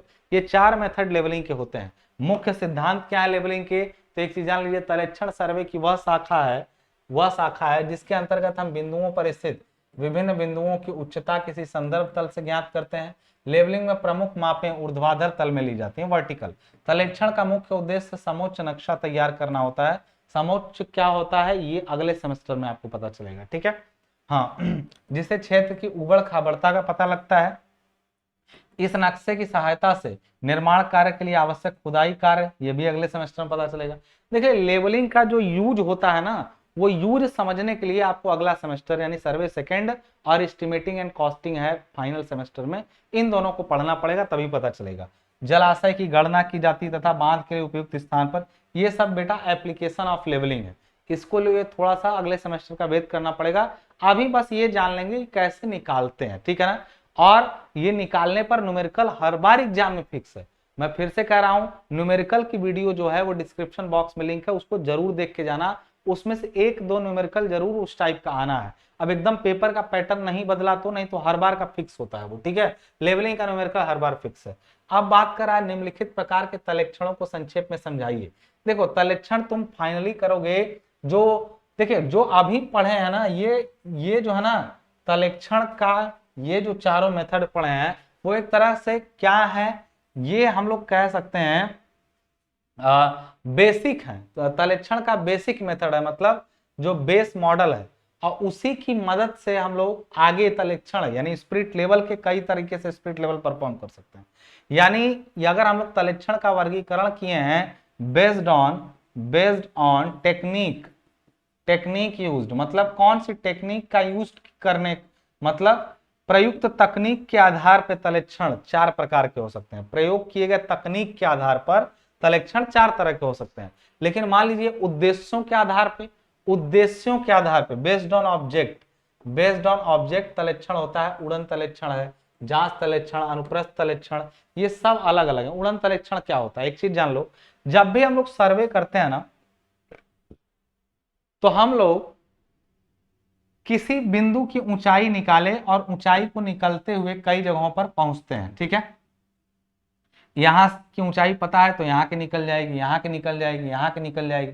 अब फिर यहां से अगर हम लोग वापस ऊंचाइयां निकालते आए तो यहाँ की ऊंचाई वापस से वही आएगी। देखो ऊंचाइयां किसी की बदलने वाली थोड़ी है, तुम बीच में कितना भी इधर उधर भागो, लेकिन किसी जगह की ऊंचाई जो थी वही रहेगी, यदि तुम सही से निकालते हुए आ रहे हो। नहीं समझे, एक लूप बन जाता है। मतलब हम यहाँ की ऊंचाई जानते हैं और यहाँ से कई जगहों की ऊंचाई निकाले, फिर उस ऊंचाई से उस ऊंचाई करते करते फिर से अपनी ऊंचाई निकालेंगे तो सेम ही आएगा। तो देखो इसको कहते हैं जांच तलेक्षण।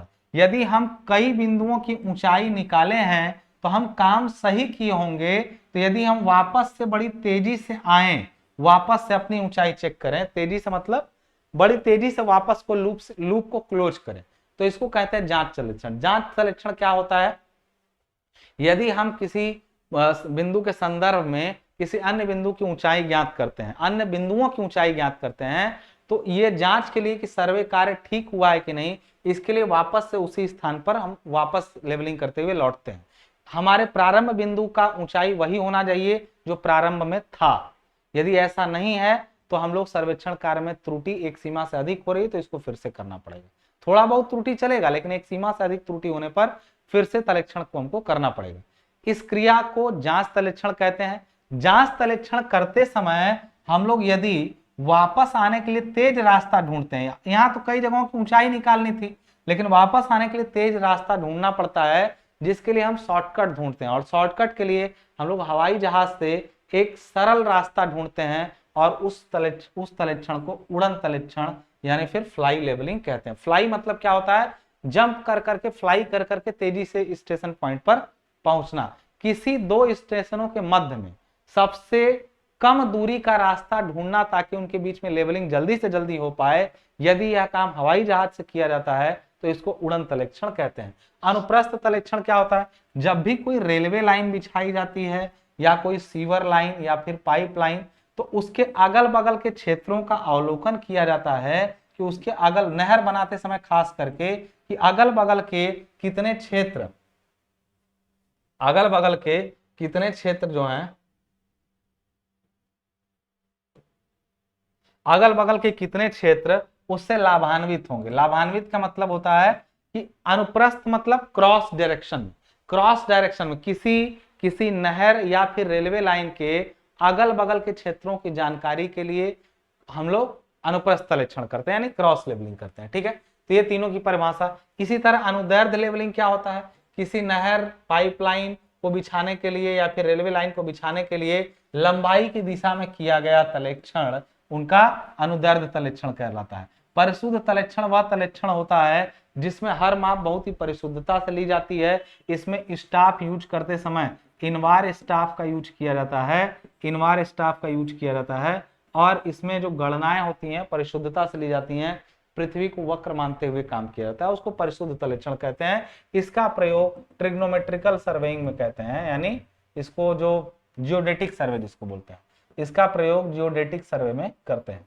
जियोडेटिक सर्वे जिसमें पृथ्वी की वक्रता को क्या करते हैं, ध्यान में रखा जाता है। त्रिकोणमितीय तलेक्षण वो तलेक्षण होता है जिसमें किसी बिंदु की ऊंचाई त्रिकोणमिति के सामान्य नियमों द्वारा ज्ञात की जाती है, जिसको मैंने पहले बताया। तो ये सब है तलेक्षण के प्रकार। ठीक है, अगला क्वेश्चन हमसे क्या पूछा है, तलेक्षण में काम आने वाले प्रमुख पदों की परिभाषा दीजिए। तलेक्षण में मैं आपको यहाँ पर बोला है समतल सतह, समतल रेखा, क्षैतिज समतल, क्षैतिज रेखा, ऊर्ध्वाधर रेखा। मैं सबको एक चीज बता दूं, पृथ्वी को यदि ठीक से समझ जाएंगे आप तो ये है पृथ्वी का कर्व, यानी कर्वेचर उसका। ठीक है, पृथ्वी जैसे घूमी हुई है उसका यहाँ पे है केंद्र, केंद्र से हर बिंदु की दूरी क्या है, लगभग समान है, ये उसका जीवाइड है पृथ्वी का।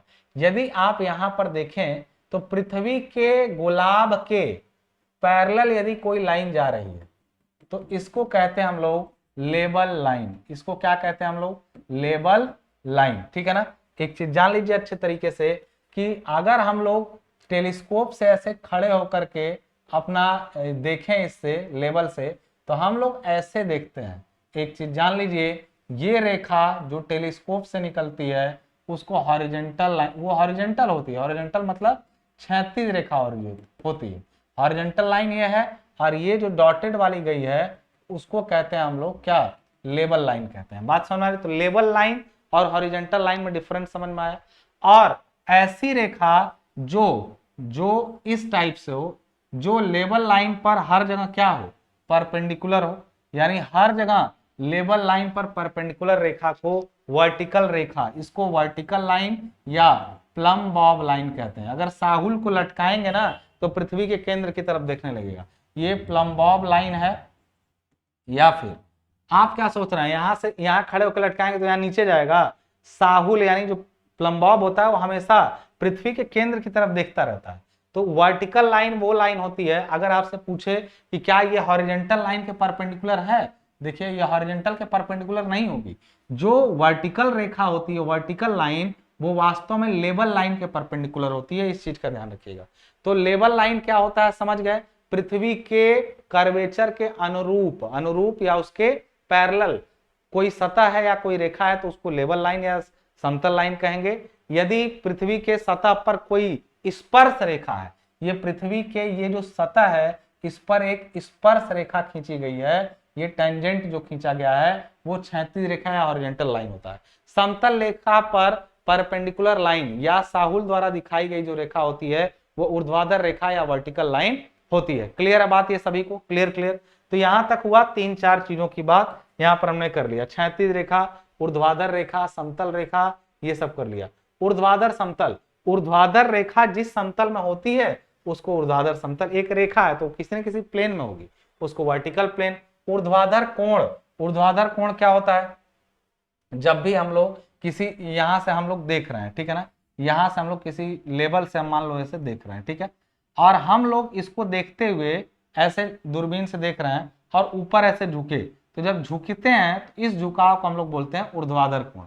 हम लोग यदि क्षैतिज दिशा से हमारा जो झुकाव होता है, क्षैतिज दिशा से हमारा जो झुकाव होता है वो ऊर्ध्वाधर कोण कहलाता है। ठीक है, माध्य समुद्री तल क्या होता है, माध्य समुद्री तल, कई चीजों के नाम एक साथ, माध्य समुद्री तल, बिंदु की उच्चता यानी elevation of A point.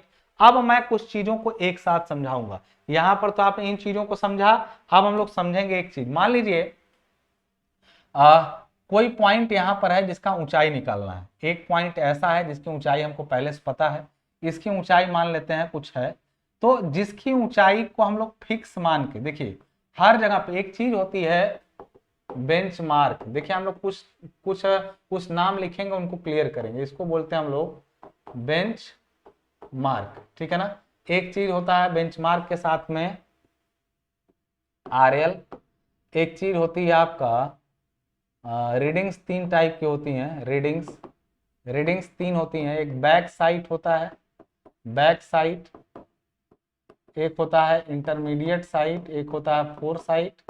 Reading हो गई तीन तरह की, एक होता है चेंज पॉइंट, एक होता है चेंज पॉइंट या फिर इसको टर्निंग पॉइंट भी बोलते हैं, एक होता है आपका स्टेशन पॉइंट, स्टेशन पॉइंट। ये सब हम लोग आज इस पूरे में टर्मिनोलॉजी समझेंगे, क्योंकि किसी एक का नाम देके पूछ सकता है क्या होता है, ठीक है ना। तो एक चीज जान लीजिएगा, अच्छा पहला चीज आया बेंचमार्क, तो पहले तो इसको डेंट कर ले। बेंचमार्क वह स्थिर बिंदु यानी फिक्स्ड पॉइंट, बेंचमार्क वह स्थिर बिंदु होते हैं जिनकी उच्चता माध्य समुद्री तल से मालूम होती है। एक चीज और हमने यहां पर जोड़ दिया, माध्य समुद्री तल, यानी हम लोग 1 2 3 4 5 6 चीजों को समझेंगे। MSL यानी मीन सी लेवल होता है माध्य समुद्री तल, मीन सी लेवल यानी माध्य समुद्री तल। माध्य समुद्री तल क्या होता है, तो किसी की भी ऊंचाई जो लिखी, जैसे हमने कहा ना कि किसी की ऊंचाई 100 मीटर है, तो कहां से है वो 100 मीटर को समझने के लिए आपको किसी न किसी समुद्री तल से, और हमारे भारत में मुंबई का जो समुद्र तल है, अच्छा समुद्र तल भी घटता बढ़ता है, तो माध्य एवरेज यानी जो समुद्र का तल रहता है उसको हम लोगों ने जीरो मान लिया, माना कि वो जीरो है। सभी जगहों की ऊंचाई वहीं से बतानी पड़ती है, यानी हर बिंदु की ऊंचाई माध्य समुद्री तल से बताई जाती है, ठीक है ना।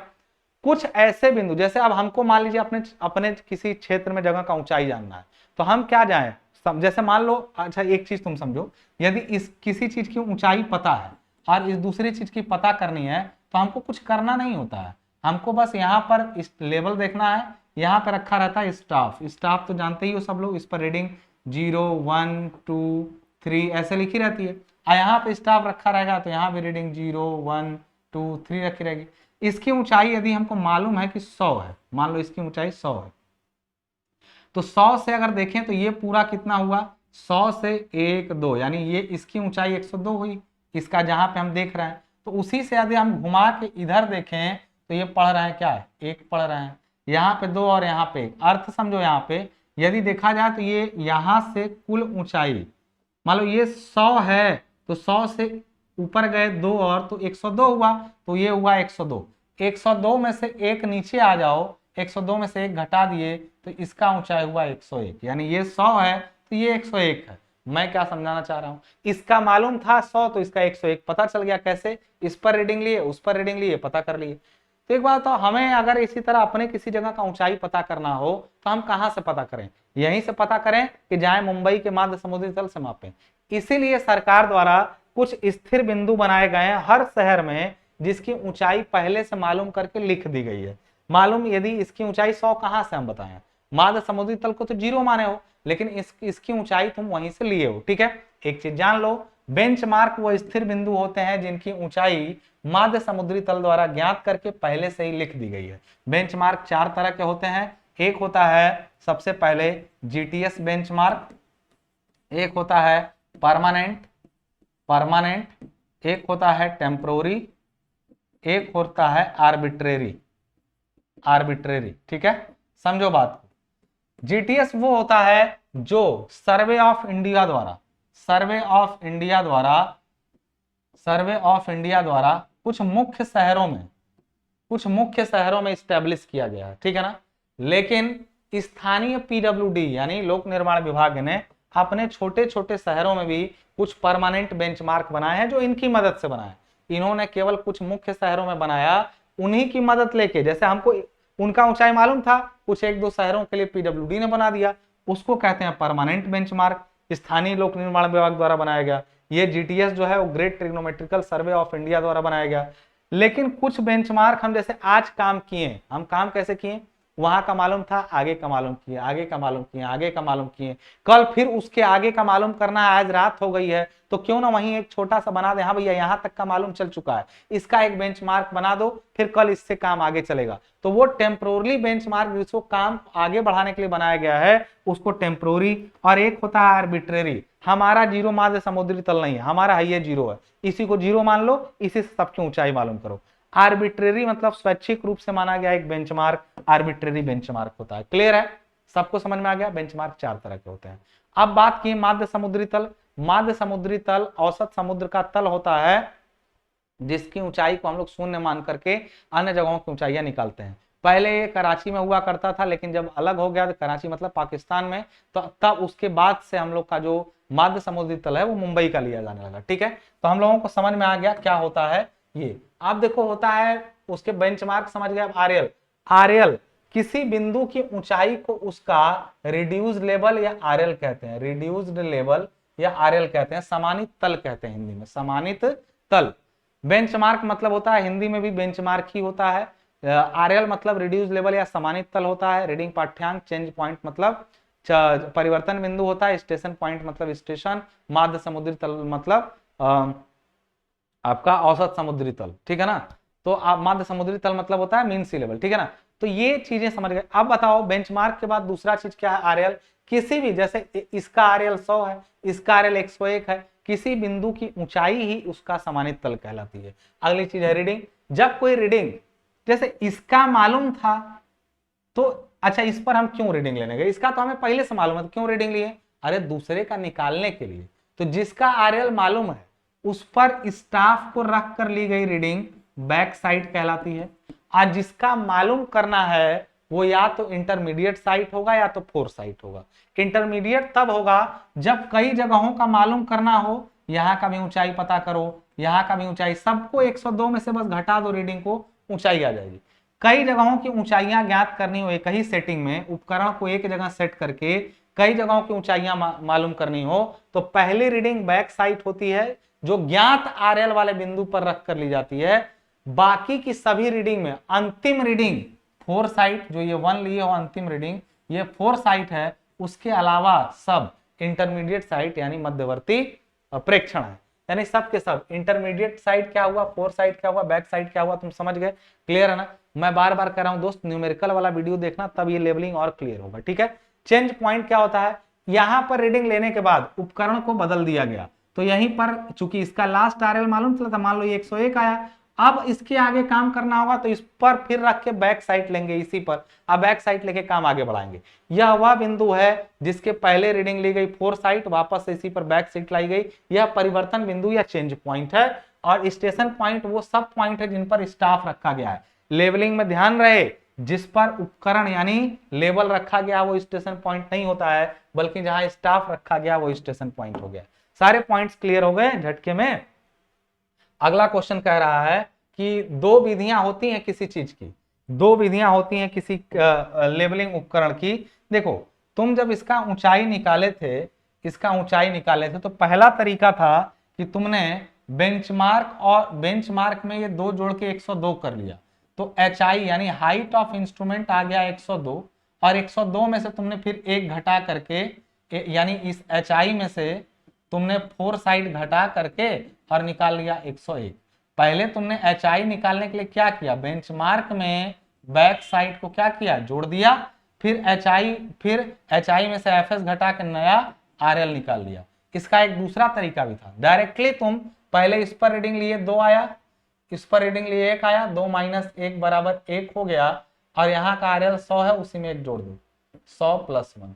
ठीक है ना, यानी दोनों में लिया गया अंतर, this reading minus that reading, अंतर निकाले, अंतर प्लस या माइनस में आएगा। अगर इस पर रीडिंग 2 आई, उस पर 4 आई, मतलब वो गड्ढे में, 2 - 4 करोगे -2 आएगा, तो यानी अगला स्टेशन 2 मीटर नीचे है। प्लस यानी यहाँ पर रीडिंग 2, वहां पर 1 है, तो 2 - 1 + 1 आया ना, तो यहाँ के आरएल में वो जोड़ दो। इसको कहते हैं राइज एंड फॉल मेथड, यानी अंतर निकाल करके पिछले आरएल में जोड़ना या घटाना राइज एंड फॉल मेथड होता है, और एच आई निकाल करके घटाने को कहते हैं एच आई मेथड। दोनों में अंतर क्या है, पहला अंतर, दोनों में अंतर पूछा है, एच आई मेथड उतार चढ़ाव विधि, यानी हाइट ऑफ इंस्ट्रूमेंट मेथड और राइज एंड फॉल मेथड, इसको राइज एंड फॉल मेथड कहते हैं, राइज एंड फॉल मेथड में अंतर, ठीक है। और इसको बोलते हैं एचआई मेथड, इसको क्या बोलते हैं, एचआई मेथड। एचआई मेथड उपकरण ऊंचाई विधि सरल है या थोड़ी कठिन होती है कैलकुलेशन में। इस विधि द्वारा मध्यवर्ती समानित तलों की शुद्धता की जांच नहीं की जा सकती है। जैसे इसमें होता क्या है, एक बार एचआई निकला उसी में से सब घटाते चले जा रहे हैं, एक दूसरे पर निर्भरता नहीं है। अगर देखा जाए तो सबको एचआई में से घटाते जा रहे हो।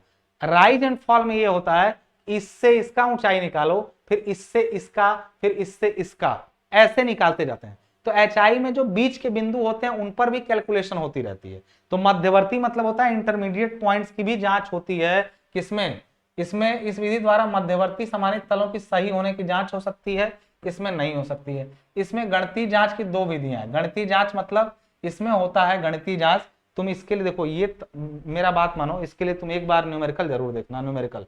गणितीय जांच की दो विधियां हैं, इसमें लिखते हैं last RL minus first RL बराबर होता है sigma BS minus sigma FS. अब ये अगर तुम पढ़े हो तभी समझ में आएगा, यहाँ पे इस क्लास में नहीं हो पाएगा, न्यूमेरिकल पढ़े हो तुरंत। इसमें गणितीय जांच की तीन विधियां क्या है, लास्ट आरएल माइनस फर्स्ट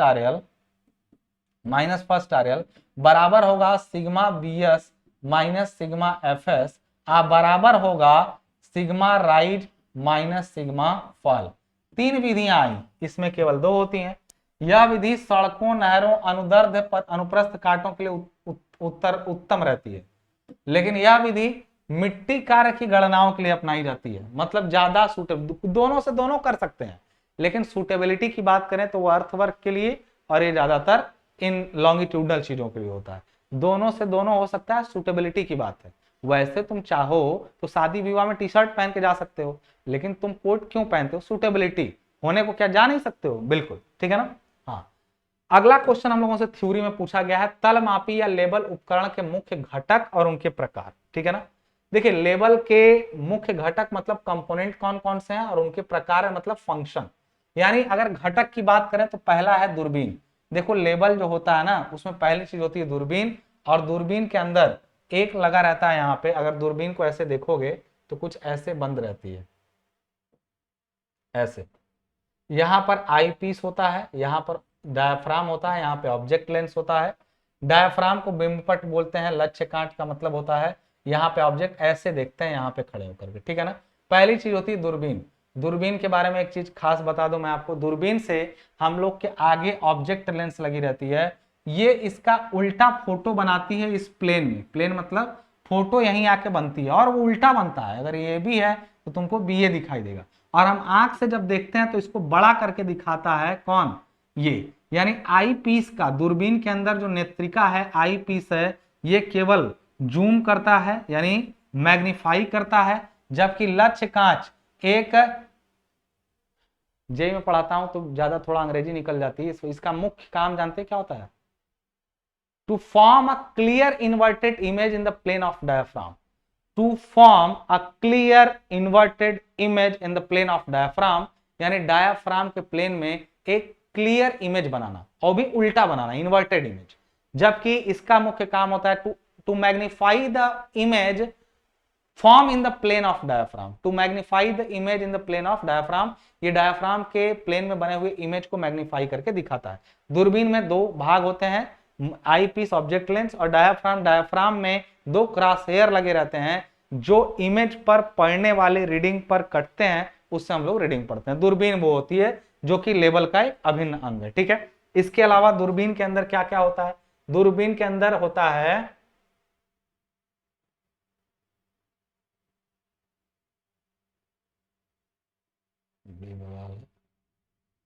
दूरबीन के अंदर सबसे पहले ऑब्जेक्ट लेंस होता है।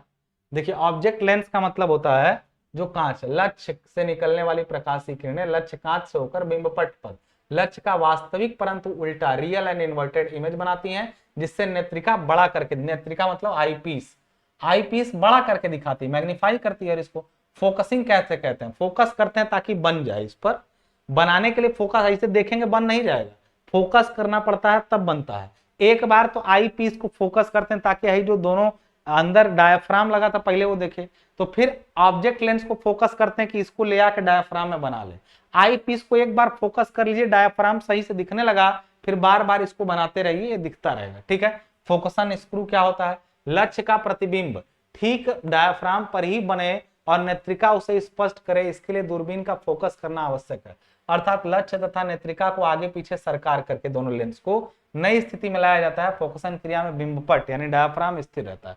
नेत्रिका क्या होती है? आईपीस का फोकसन बिंबपट के मध्य भाग पर क्रिस तंतु यानी क्रॉस हेयर बने होते हैं, ताकि गज का यानी स्टाफ का सही पाठ्यांक जो दृष्टि रेखा ठीक सामने पड़ता है पहचाना जा सके और पढ़ा जा सके। को पढ़िएगा, मैंने बताया। लक्ष्य कांच यानी ऑब्जेक्ट ग्लास क्या होता है? जो फ्रंट पे लगा होता है, यदि लक्ष्य कांच का प्रतिबिंब, ये सब पढ़िएगा। बाह्य फोकसन, दूरबीन दो तरह की होती है, एक इंटरनल फोकसिंग होती है, एक एक्सटर्नल फोकसिंग। इंटरनल का मतलब होता है, देखो अगर मान लो तुमको इसके अंदर इस कांच को, इसके अंदर सपोज इस कांच को आगे पीछे करना, तो कैसे करोगे? तो एक तरीका ये होता है कि इस पूरी दूरबीन को ना दो भागों में ऐसे दांते लगा के बना दिया जाता है। दांते मतलब इसमें ऐसे लगा रहता है, ये इसी के अंदर अंदर बाहर हो सकता है। मतलब यहाँ पे स्क्रू घुमाओगे तो ये थोड़ा आगे पीछे इसमें हो जाएगा, तो इसको बोलते हैं एक्सटर्नल फोकसिंग टेलीस्कोप। और एक होता है इंटरनल फोकसिंग, उसमें क्या होता है ना, इंटरनल फोकसिंग में एक एक्स्ट्रा ट्यूब लगी रहती है, इसमें एनालिटिक लेंस अंदर अंदर ही घूमता है, यहाँ डायफ्राम होता है। फोटो जब आती है तो इस लेंस के बाद एनालिटिक लेंस से होकर के तब बनाती है। इसके अंदर ये जो अंदर लगा है ना, वो आगे पीछे घुमा करके फोकस करके फोटो को यहाँ बनाता है। समझ गए बात को? इंटरनल फोकसिंग में एक एक्स्ट्रा ट्यूब लगी रहती है, एक्सटर्नल फोकसिंग में दो भागों में बटा रहता है। एक्सटर्नल वाला उतना अच्छा नहीं होता है। तो ये दूरबीन के कुछ भाग हैं, मूवमेंट कराने के लिए कुछ स्क्रू होते हैं, जिनको देखिए आपका ऊपर ट्यूब होता है, बबल ट्यूब होता है। मतलब एक चीज जान लीजिए, पूरा दूरबीन का अगर हम पूरे बबल इसको लेवल को समझें, तो लेवल के अंदर ये होता है आपका ट्राइपॉड, ये होता है ट्राइपॉड। ट्राइपॉड पे रखा रहता है ऐसे क्या, एक प्लेट, ये प्लेट इससे ट्राइपॉड से अच्छे तरीके से क्या जुड़ा हुआ है।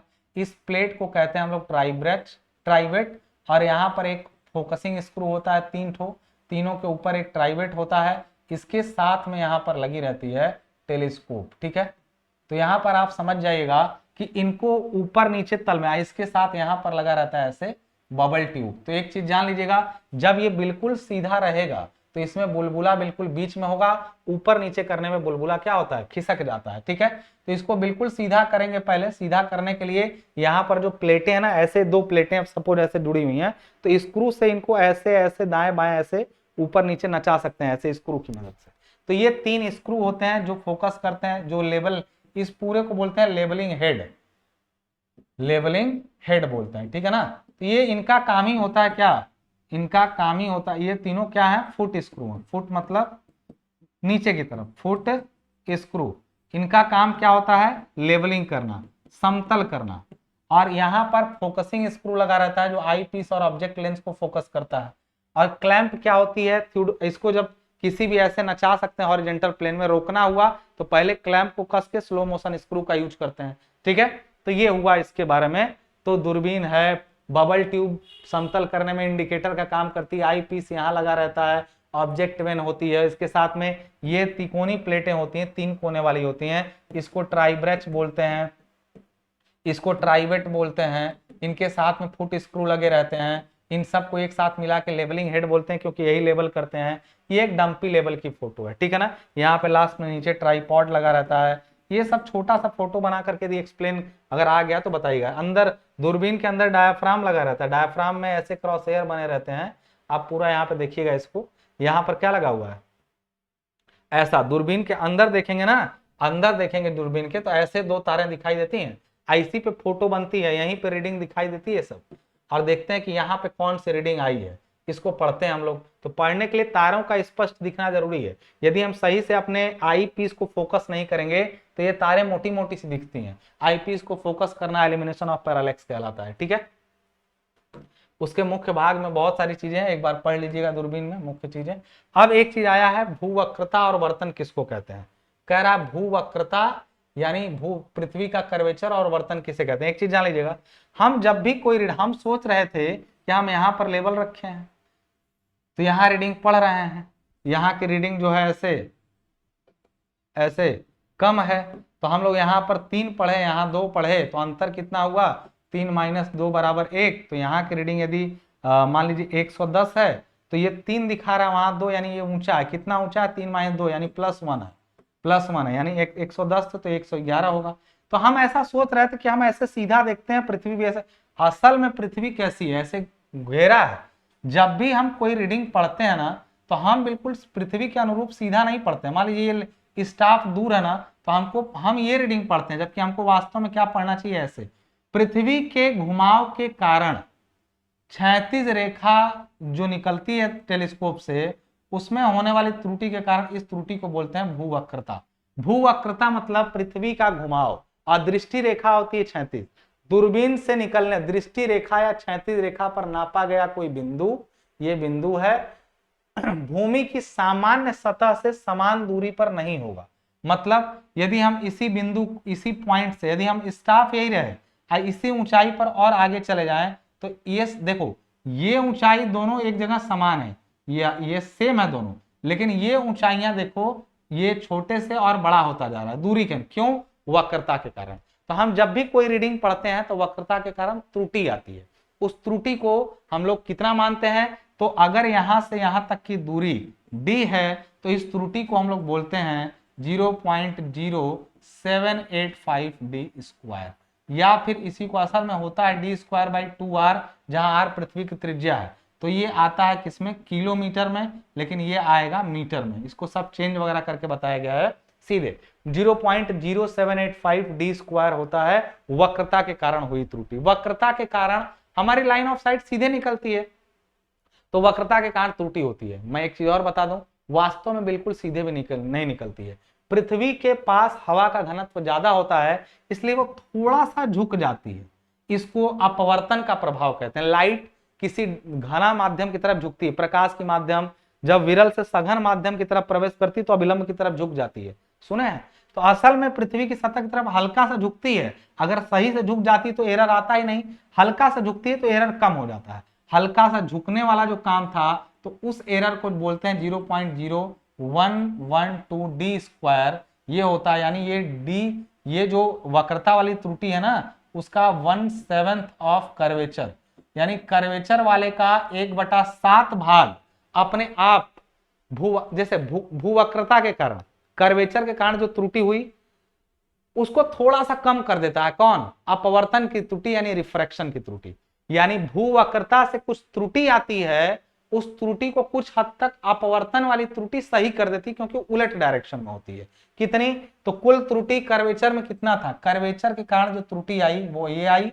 अच्छा, ये कैसी त्रुटि है, रीडिंग यहां पढ़ना चाहिए था, ज्यादा पड़ गया।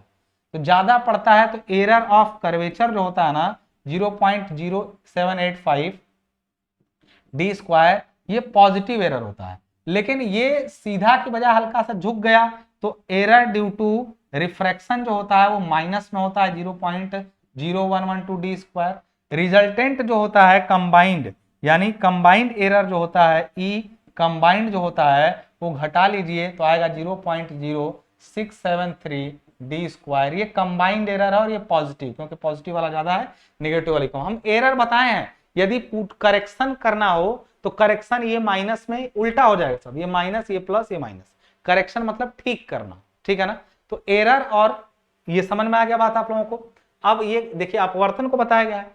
अपवर्तन के सिद्धांत के अनुसार जब प्रकाश किरणें विभिन्न घनत्व की परतों में पारित होती हैं तो सीधी न रह के घने माध्यम की ओर झुक जाती हैं। चूंकि वायु की परतें भूमि की सतह की तरफ अधिक बनी होती हैं, अतः प्रकाश की किरणें यानी दृष्टि रेखा क्षैतिज न रहकर पृथ्वी की सतह की ओर झुक जाती है।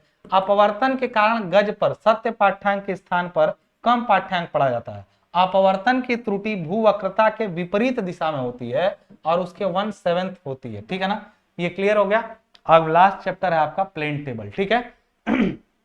प्लेन टेबल क्या होता है, तो जब हम लोग देखिए जरीब वगैरह से जब करते हैं ना, तो हम लोग लाइनों की लंबाई माप के कॉपी में नोट कर लिए, उनके अगल बगल की दूरी माप करके नोट कर लिए, सबको नोट कर लिए, फिर गए ऑफिस में बैठ करके नक्शा बनाते हैं। उन लाइनों की लंबाई सब नोट करके आए हैं, भैया ए बी इतना था, BC इतना था, सबको फील्ड बुक में नोट करके बनाते हैं। प्लेन टेबल में किसी फील्ड बुक नहीं, डायरेक्टली वहीं ड्राइंग सेट लगाओ, वहीं पर एलिडेड रखो और सीधे खींच दो और वहीं पर डायरेक्ट नक्शा बनाओ। यानी observation observation and plotting are done मतलब किए जाते हैं साइमल्टेनियसली मतलब एक साथ, साइमल्टेनियसली मतलब एक साथ। ऑब्जर्वेशन प्रेक्षण और अंकन का कार्य एक साथ किया जाता है इन द फील्ड मतलब क्षेत्र में। इस सर्वे को कहते हैं प्लेन टेबल सर्वेइंग।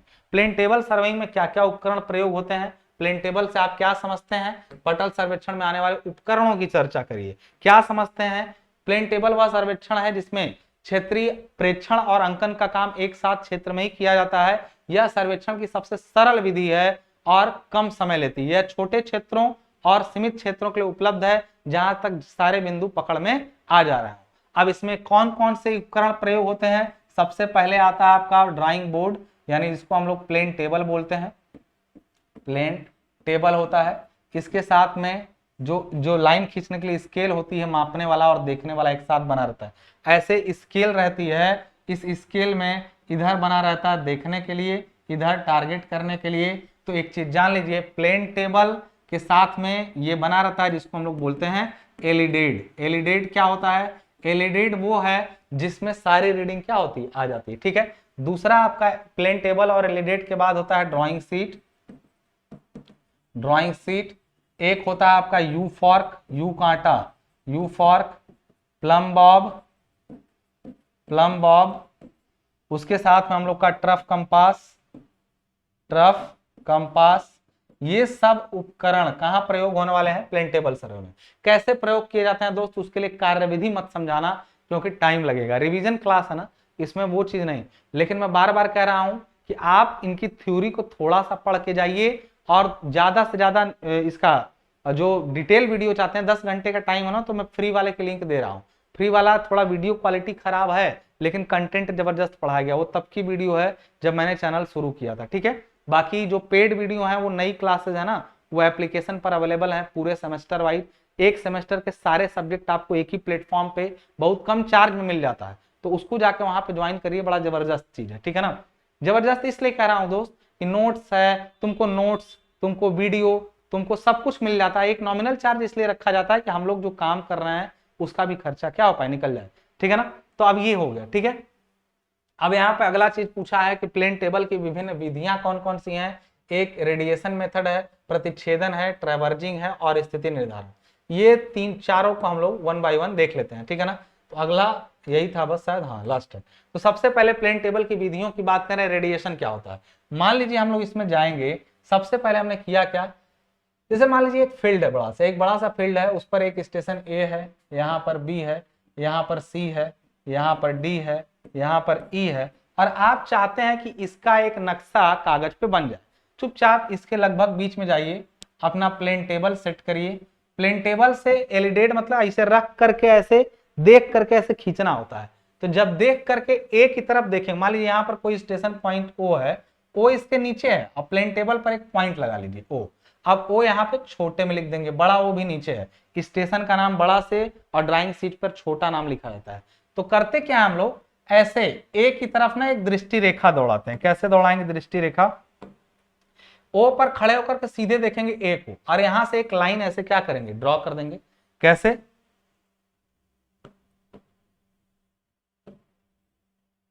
लाइन यहां पर खड़े होकर के एक ऐसे ड्रॉ कर देंगे। ठीक है, यहां पे ड्रॉ कर दी एक लाइन, तो सीट पर एक लाइन बनेगी ना, फिर यहां से बी की तरफ देखकर एक लाइन ड्रॉ करेंगे और इनके बीच की दूरियों को चेन से माप लेंगे। ऐसे मान लो ये इन सब को ऐसे हम लोग बना दिए। ठीक है, इनके बीच की दूरियां जाके ओ ए, ओ बी, ओ सी फील्ड में जाके नाप लिए, और नापने के बाद ओ ए को रिड्यूस किए, यहाँ पे बना दिए ओ, यहाँ पर स्मॉल ए आ गया। कैसे यहाँ स्मॉल ए आया, गए नापे आरएफ से गुणा करके कम किया, यहाँ ए आ गया। फिर ओ बी नापे, उसका निशान यहाँ बी पे लगाए, फिर ओ सी नापे, उसका निशान यहाँ सी पे लगाए, फिर डी नापे तो उसका निशान यहाँ डी पे लगा दिए स्मॉल डी से, फिर ई नापे तो उसका निशान यहाँ पर ई पर लगा दिए। जब सबको यही कागज पे मिलाएंगे ना, तो ये बिल्कुल जो फील्ड वाला शेप है ना, उसी की आकृति का बन जाएगा। चूंकि यहीं पर एक ही जगह पर खड़े होकर के सभी दिशाओं में रेडियली दौड़ाया गया है लाइनों को, इस दिशा में radial radial radial radial radial, इसको रेडिएशन मेथड कहा गया। इसको कहा गया रेडिएशन मेथड।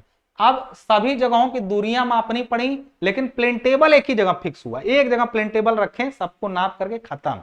पहला विधि तब उपयुक्त है जब पूरा क्षेत्र पर जाना, A B C D E पर जाना संभव हो और सभी क्षेत्र बिंदुओं के पकड़ में आ जाए। तो इसको कहते हैं हम लोग कौन सी विधि? Radiation method, radiation method. ठीक है। दूसरा विधि जो होता है उसको बोलते हैं हम लोग ट्रैवर्जिंग। ट्रैवर्जिंग, ट्रैवर्जिंग में क्या होता है? प्लेन टेबल को एक जगह से, ये किसके लिए होता है? ये तो बंद क्षेत्र के लिए ना, क्लोज ट्रैवर्स के लिए अच्छा रहता है। किसके लिए? Close traverse. लेकिन कोई नहर वगैरह है, नाली वगैरह है जो आगे बढ़ती जा रही है, तो उसके लिए ये कैसे होगा? ये वाली विधि में एक ही जगह खड़ा होकर कहां तक जाएंगे आप? सबको नहीं पकड़ पाएंगे। तो फिर उसके लिए हम लोग ट्रैवर्जिंग करते हैं। ट्रैवर्जिंग किसके लिए है? यहाँ पर मान लीजिए स्टेशन ए है, यहाँ पे स्टेशन बी है, यहाँ पे स्टेशन सी है, फिर स्टेशन डी है, ऐसे बढ़ रहा है आगे। तो यहाँ पे खड़े होकर कुछ मत करिए, ऐसे अपना प्लेन टेबल लगाइए यहाँ पे, और एक बार पहले देख लीजिए किसकी तरफ, यहाँ पर बी की तरफ देख के एक लाइन खींच लीजिए। अब ये लाइन तो बनी रहेगी नहीं यहीं पर, ये लाइन तो यहीं पर, ये ए से बी की तरफ लाइन, अब दूरी माप लीजिए। चलिए आपने यहाँ पे क्या किया, यहां पर ए की तरफ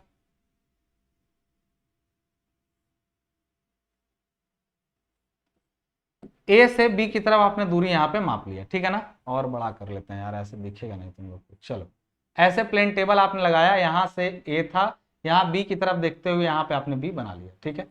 अब यहां पर उठा करके इसको यहां ओरिएंटेशन के लिए यहां पर बी पर ले आइए। ओरिएंटेशन क्या होता है? जिसको दिक्स्थापन बोलते हैं। देखिए, प्लेन टेबल से कोई काम करते समय ना, मैं बताना भूल गया, इसमें दिया भी नहीं था, तो मुख्य रूप से 3 सेटिंग करनी पड़ती है। टेम्पोररी सेटिंग जो होती है, टेम्पोररी सेटिंग वो कौन कौन सी होती है? एक होता है सबसे पहला लेवलिंग, प्लेन टेबल को ले जाके कहीं पर समतल करना, स्थिर करने के लिए स्प्रिट लेवल की जरूरत पड़ती है, लेवलिंग। दूसरा होता है सेंटरिंग। सेंटरिंग का मतलब होता है स्टेशन ए के ठीक ऊपर प्लेन टेबल को सेट कर रहे हैं, तो उसको बोलते हैं सेंटरिंग। मतलब स्टेशन पर स्थित बिंदु इसके ठीक ऊपर आ जाए तो इसको सेंटरिंग बोलते हैं। फिर उसके बाद आपका लेवलिंग के बाद सेंटरिंग, फिर आता है आपका ओरिएंटेशन। ओरिएंटेशन, ओरिएंटेशन क्या होता है? ओरिएंटेशन में हम लोग पूरा, ओरिएंटेशन में हम लोग जैसे प्लेन टेबल यहां रखा था, इसको ऐसे ही उठा करके, कोई चीज हिले ना, उठा कर, कोई चीज हिलने का मतलब प्लेन टेबल दाएं बाएं ना हिले, जैसे यहां रखा था वैसे ही वहां रख दिया गया। जैसे घर का कमरा है ना, कमरे को उठा कर रख दिया गया लेकिन कमरे की चीजें वही हैं, इसको कहते हैं ओरिएंटेशन। तो ओरिएंटेशन में करते क्या है, जैसे प्लेन टेबल को यहां से ए से बी है ना, ये तो उठा के ऐसा रखेंगे बी पर कि बी बी के ऊपर आ जाएगा। मतलब हिसाब अब ये बनेगा कि ये होगा ए, ये होगा बी, ये ऐसे का ऐसे वहां रख दिया गया। फिर आप बी से कहां देखेंगे? सी की तरफ देखेंगे, इधर सी की तरफ, फिर एक लाइन बन जाएगी यहां से क्या? B C. अब फिर इसको सी पर रखेंगे। इसी तरह एक एक लाइन जोड़ते जोड़ते हम लोग इसका पूरा ट्रैवर्स क्या करेंगे? बना लेंगे। तो इसको बोलते हैं ट्रैवर्जिंग। ट्रैवर्जिंग में क्या करते हैं? प्लेन टेबल को हर अगले स्टेशन पर ट्रांसफर करना पड़ता है। यह उपयुक्त है किसके लिए? रोड, नहर, सीवर लाइन, पाइपलाइन, उनके लिए। लेकिन ट्रैवर्जिंग और इंटरसेक्शन के बाद तीसरी विधि जो होती है वो होती है आपकी इंटरसेक्शन। इंटरसेक्शन, रेडिएशन और ट्रैवर्जिंग हो गया, अब इंटरसेक्शन। इंटरसेक्शन में ऐसे बिंदुओं को खींचा जाता है, ए बी सी को, ऐसे बिंदुओं को जोड़ा जाता है जिन पर पहुंच संभव नहीं है। जैसे अगर मान लो ये स्टेशन डी है और ये स्टेशन ई है, तो प्लेन टेबल को हम लोग स्टेशन ई और डी पर तो ले जा सकते हैं, ई और डी पर तो ले जा सकते हैं, लेकिन इनको हम लोग ए बी सी पर ले ही नहीं जा सकते हैं। तो कैसे इनके बीच की दूरी मापेंगे?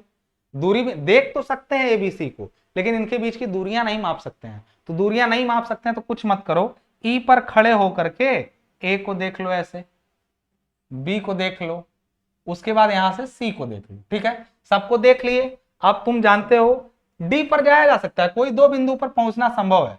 अब डी पर जा सकते हो तो कुछ मत करो, डी पर जब जा सकते हो तो डी की तरफ देख करके इसकी दूरी भी माप लो। डी से ई के बीच की दूरी पता चल गई, यहां पर निशान लगा लो डी, यहां बन गया ई, यहां बन गया डी। अब कुछ मत करो, सीधे इस पूरे चलो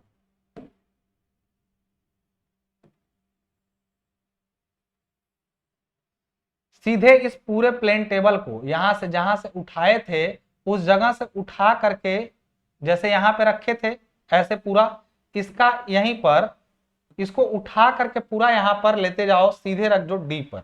अब डी पर रखोगे तो देखो ऐसे रखोगे कि नहीं रखोगे, तो डी पर रखोगे तो ऐसे रखाएगा। आप डी पर खड़े जैसे यहाँ पर रखे हो तो सपोज करो यहां से उठा करके वहां ले गए, तो सब इसी तरह उठेगा, इसी तरह उठेगा। तो तुम क्या करोगे, अब तुम्हारे पास ये दिख रहा होगा, ऐसे दिखेगा वो जब उठा के रखोगे। देखो बस यहां से उठा के वहां कर दिए हैं, एबीसी की तरफ सब लाइनें दौड़ी हुई है ना, कुछ मत करो। अब सबको डी से देख लो, डी से सबको देखे ए, डी से देखे बी, और डी से ही देखे तुम किसको, सी को। तो ये देखो इनसे निकलने वाली रेखाएं, इनसे निकलने वाली रेखाएं देखो यहीं पर काटी हैं, कैसे देखो, ई से ए को देखे थे तो ये लाइन ए वाली गई थी, अब चूंकि उठ के आया है इसलिए ये फ्री जा रहा है, लेकिन ई से ये ए की तरफ गया था, तो ये मिला तुम्हारा ए, यहां पर मिला बी और यहां पर मिला सी। प्लेन टेबल थोड़ा बड़ा कर लेना दोस्त, मैं तुमको बता रहा हूं,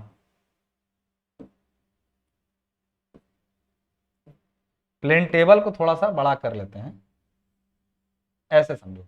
तो यहां पर सारा मिल गया सबको, मतलब एक बार सबको ई से देखें, एक बार डी से, जब इनको मिलाओगे ना तो तुम यकीन मानो जो क्षेत्र में बना है, तुम अगर क्षेत्र में बना हुआ अगर मैं तुमको अभी दिखा दूं, ये है क्षेत्र का बिंदु डी, देखो जरा ध्यान से, ऐसे, ठीक है ना। सेम वही आकृति इस पर भी उभरी हुई आएगी जो उस पर बनी थी, तो इसको बोलते हैं इंटरसेक्शन मेथड। इसमें दो बिंदुओं के बीच में आवाजाही क्या होती है, पॉसिबल होती है। यहां पर ये वाला ई, इधर एक मिनट, ये गड़बड़ हुआ है, ये इतना दूरी नहीं था, ये वाला डी था, यहां से यहीं से जाना था तुमको, सी वो डी दूसरा वाला है, सेलेक्ट होने की वजह से हुआ है, ये बना है। तो ये आकृति आपकी बनी जो वहां पर बनी थी, समझ गए बात को यहाँ पे क्लियर कट। तो ये इंटरसेक्शन हुआ, क्या कराएं, इंटरसेक्ट कराएं, ई डी से इंटरसेक्ट, ई बी से इंटरसेक्ट, ई सी से इंटरसेक्ट, सबको इंटरसेक्ट करा के बस हम लोगों ने बना दिया है। क्लियर है पूरी बात, यहाँ पे समझ गए होगे, इंटरसेक्ट कराएं। अब अगली विधि होती है रीसेक्शन। रीसेक्शन, रीसेक्शन की देखो, रीसेक्शन में प्रॉब्लम कुछ नहीं है। रीसेक्शन में होता क्या है कि कई बिंदु हमको मालूम होते हैं, इनकी मदद से चौथे बिंदु को ढूंढना रहता है। ढूंढने के लिए हम लोग करते क्या है, इनकी स्थितियां प्लेन टेबल पर पहले से मालूम है, ए बी सी की स्थितियां, ए बी सी की स्थितियां प्लेन टेबल पर पहले से मालूम है। लेकिन यदि प्लेन टेबल बिल्कुल सीधा सेट रहेगा, प्लेन टेबल यदि बिल्कुल सीधा सेट रहेगा, तो ये जो ए बी सी वहां है ना, वो इस पर डी कहां होगा ये नहीं मालूम है, कुछ कराते नहीं है। जो ज्ञात बिंदु हैं, जैसे ये ए स्टेशन ए बी सी ज्ञात हैं, तो ज्ञात वालों से पीछे ले आते हैं लाइनों को। यहां से एलिडेट को रख करके देखें, आप पीछे बढ़ाएं, फिर बी से रख करके देखें, इसको भी पीछे बढ़ाएं, फिर सी से रख करके देखें, इसको भी ऐसे पीछे बढ़ाएं। तीनों अगर ये सही से प्लेन टेबल सेट होता तो बिल्कुल यहीं पर तीनों एक ही जगह पर क्या करेंगे, इंटरसेक्ट करेंगी, तो ये चौथा बिंदु डी यहीं पर क्या हो जाएगा, मिल जाएगा। मैं एक बात यहां पर बता दूं कि ये है इंटरसेक्ट नहीं करा है, रिसेक्ट करा है। रिसेक्ट के लिए मुख्य प्रॉब्लम होता है प्लेन टेबल को यहां पर ओरिएंटेशन में लाना, प्लेन टेबल को ओरिएंटेशन में लाना। रिसेक्शन करने के लिए कोई खास जरूरत नहीं होता है, मुख्य प्रॉब्लम क्या होती है, ओरिएंटेशन। मुख्य प्रॉब्लम क्या होती है, और देखो तुम्हारे किताब में बोल देगा ना रिसेक्शन की दो विधियां हैं, 2 point problem and 3 point problem, गलत बात है। वो किताब में वो जो बात लिखी गई वो गलत है। असल में रिसेक्शन कुछ नहीं है, रिसेक्ट करा दिए पीछे, लेकिन रिसेक्ट तभी होगा जब प्लेन टेबल जैसे यहां पे था वैसे ही यहां पे रखा जाए। उसको रखने के लिए दो तरीके और होते हैं, बाई बैक साइटिंग और बाई ट्रफ कंपास। उसका डिस्कशन फिर कभी मेन बैच में। माने प्लेन टेबल को ठीक से तुम वहां से उठा के लाओगे, हल्का फुल्का दाएं बाएं घूम जाएगा तो गड़बड़ा जाएगा दोस्त। मेरा कहने का ये अर्थ है कि प्लेन टेबल को ठीक उसी स्थिति में रखना जिसमें वो था, ओरिएंटेशन कहलाता है। रिसेक्शन में मुख्य समस्या ओरिएंटेशन की होती है, और ओरिएंटेशन की दो विधियां हैं। पहला है बाई 2 पॉइंट, दो बिंदुओं की मदद से इसको ओरिएंट किया जाए तो 2 पॉइंट प्रॉब्लम कहलाता है, 2 पॉइंट प्रॉब्लम। और 3 बिंदुओं से किया जाए तो 3 पॉइंट प्रॉब्लम। ठीक है, प्रॉब्लम 3 पॉइंट प्रॉब्लम का मतलब आइए 3 बिंदु की मदद से इसको उल्टा सीधा करके सेट करना पड़ता है। सेट करने के लिए 3 बिंदुओं की मदद ली गई तो 3 पॉइंट प्रॉब्लम। 3 बिंदुओं से तो सही सही सेट होता है, दो बिंदु से जो सेट करते हैं, केवल दो ही बिंदु से, वो उतना अच्छा नहीं होता है, फिर भी लगभग काम चल जाता है।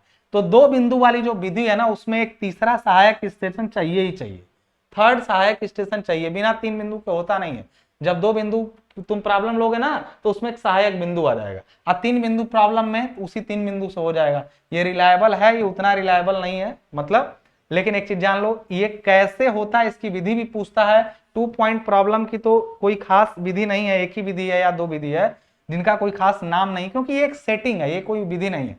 जबकि 3 पॉइंट प्रॉब्लम की तीन मुख्य विधियां हैं, एक होता है लेहमान मेथड जिसको ट्रायल एंड एरर मेथड कहते हैं, एक होता है बेसल मेथड जिसको ग्राफिकल मेथड कहते हैं, और तीसरा जो होता है उसको हम लोग बोलते हैं लेहमान हो गया, बेसल हो गया, और जिसको ग्राफिकल मेथड कहते हैं। और तीसरा कौन सा मेथड, एक और मेथड है इसमें, लेहमान हो गया, tracing paper method, tracing paper method या मैकेनिकल मेथड बोलते हैं इसको, ट्रेसिंग पेपर मेथड।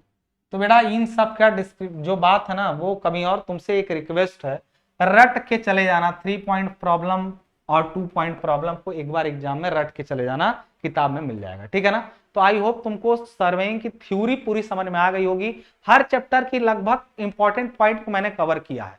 देखो एग्जाम का पेपर का पैटर्न कैसा होगा मैं नहीं जानता हूं, लेकिन सब ठीक रहा तो तुम अच्छा नंबर लाओगे, नहीं भी ठीक रहा, अगर एकदम बदल दिया पेपर इधर उधर, तो देखो डिटेल क्लास की बात दूसरी होती है, ठीक है। तो इतना मैं आपको बता दूं कि तुम जाकर के न्यूमेरिकल वाला वीडियो जरूर देख लो, तुमको कम से कम 25 नंबर तय है कि आएगा, ये वीडियो से और न्यूमेरिकल मिला के 25 नंबर तय है आएगा।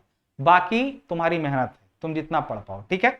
बाकी क्योंकि देखो झूठ बोलने से कोई फायदा नहीं होता है, डिटेल होता है, 2 घंटे में यही हो सकता है। अब तुमको समझ में आया हो, या जो लोग पढ़े होंगे उनको बड़ा लाभ मिला होगा इसमें, जो लोग पहले से पढ़े हैं और इस रिवीजन को क्लास को किए, धन्यवाद। मिलते हैं नेक्स्ट वीडियो में।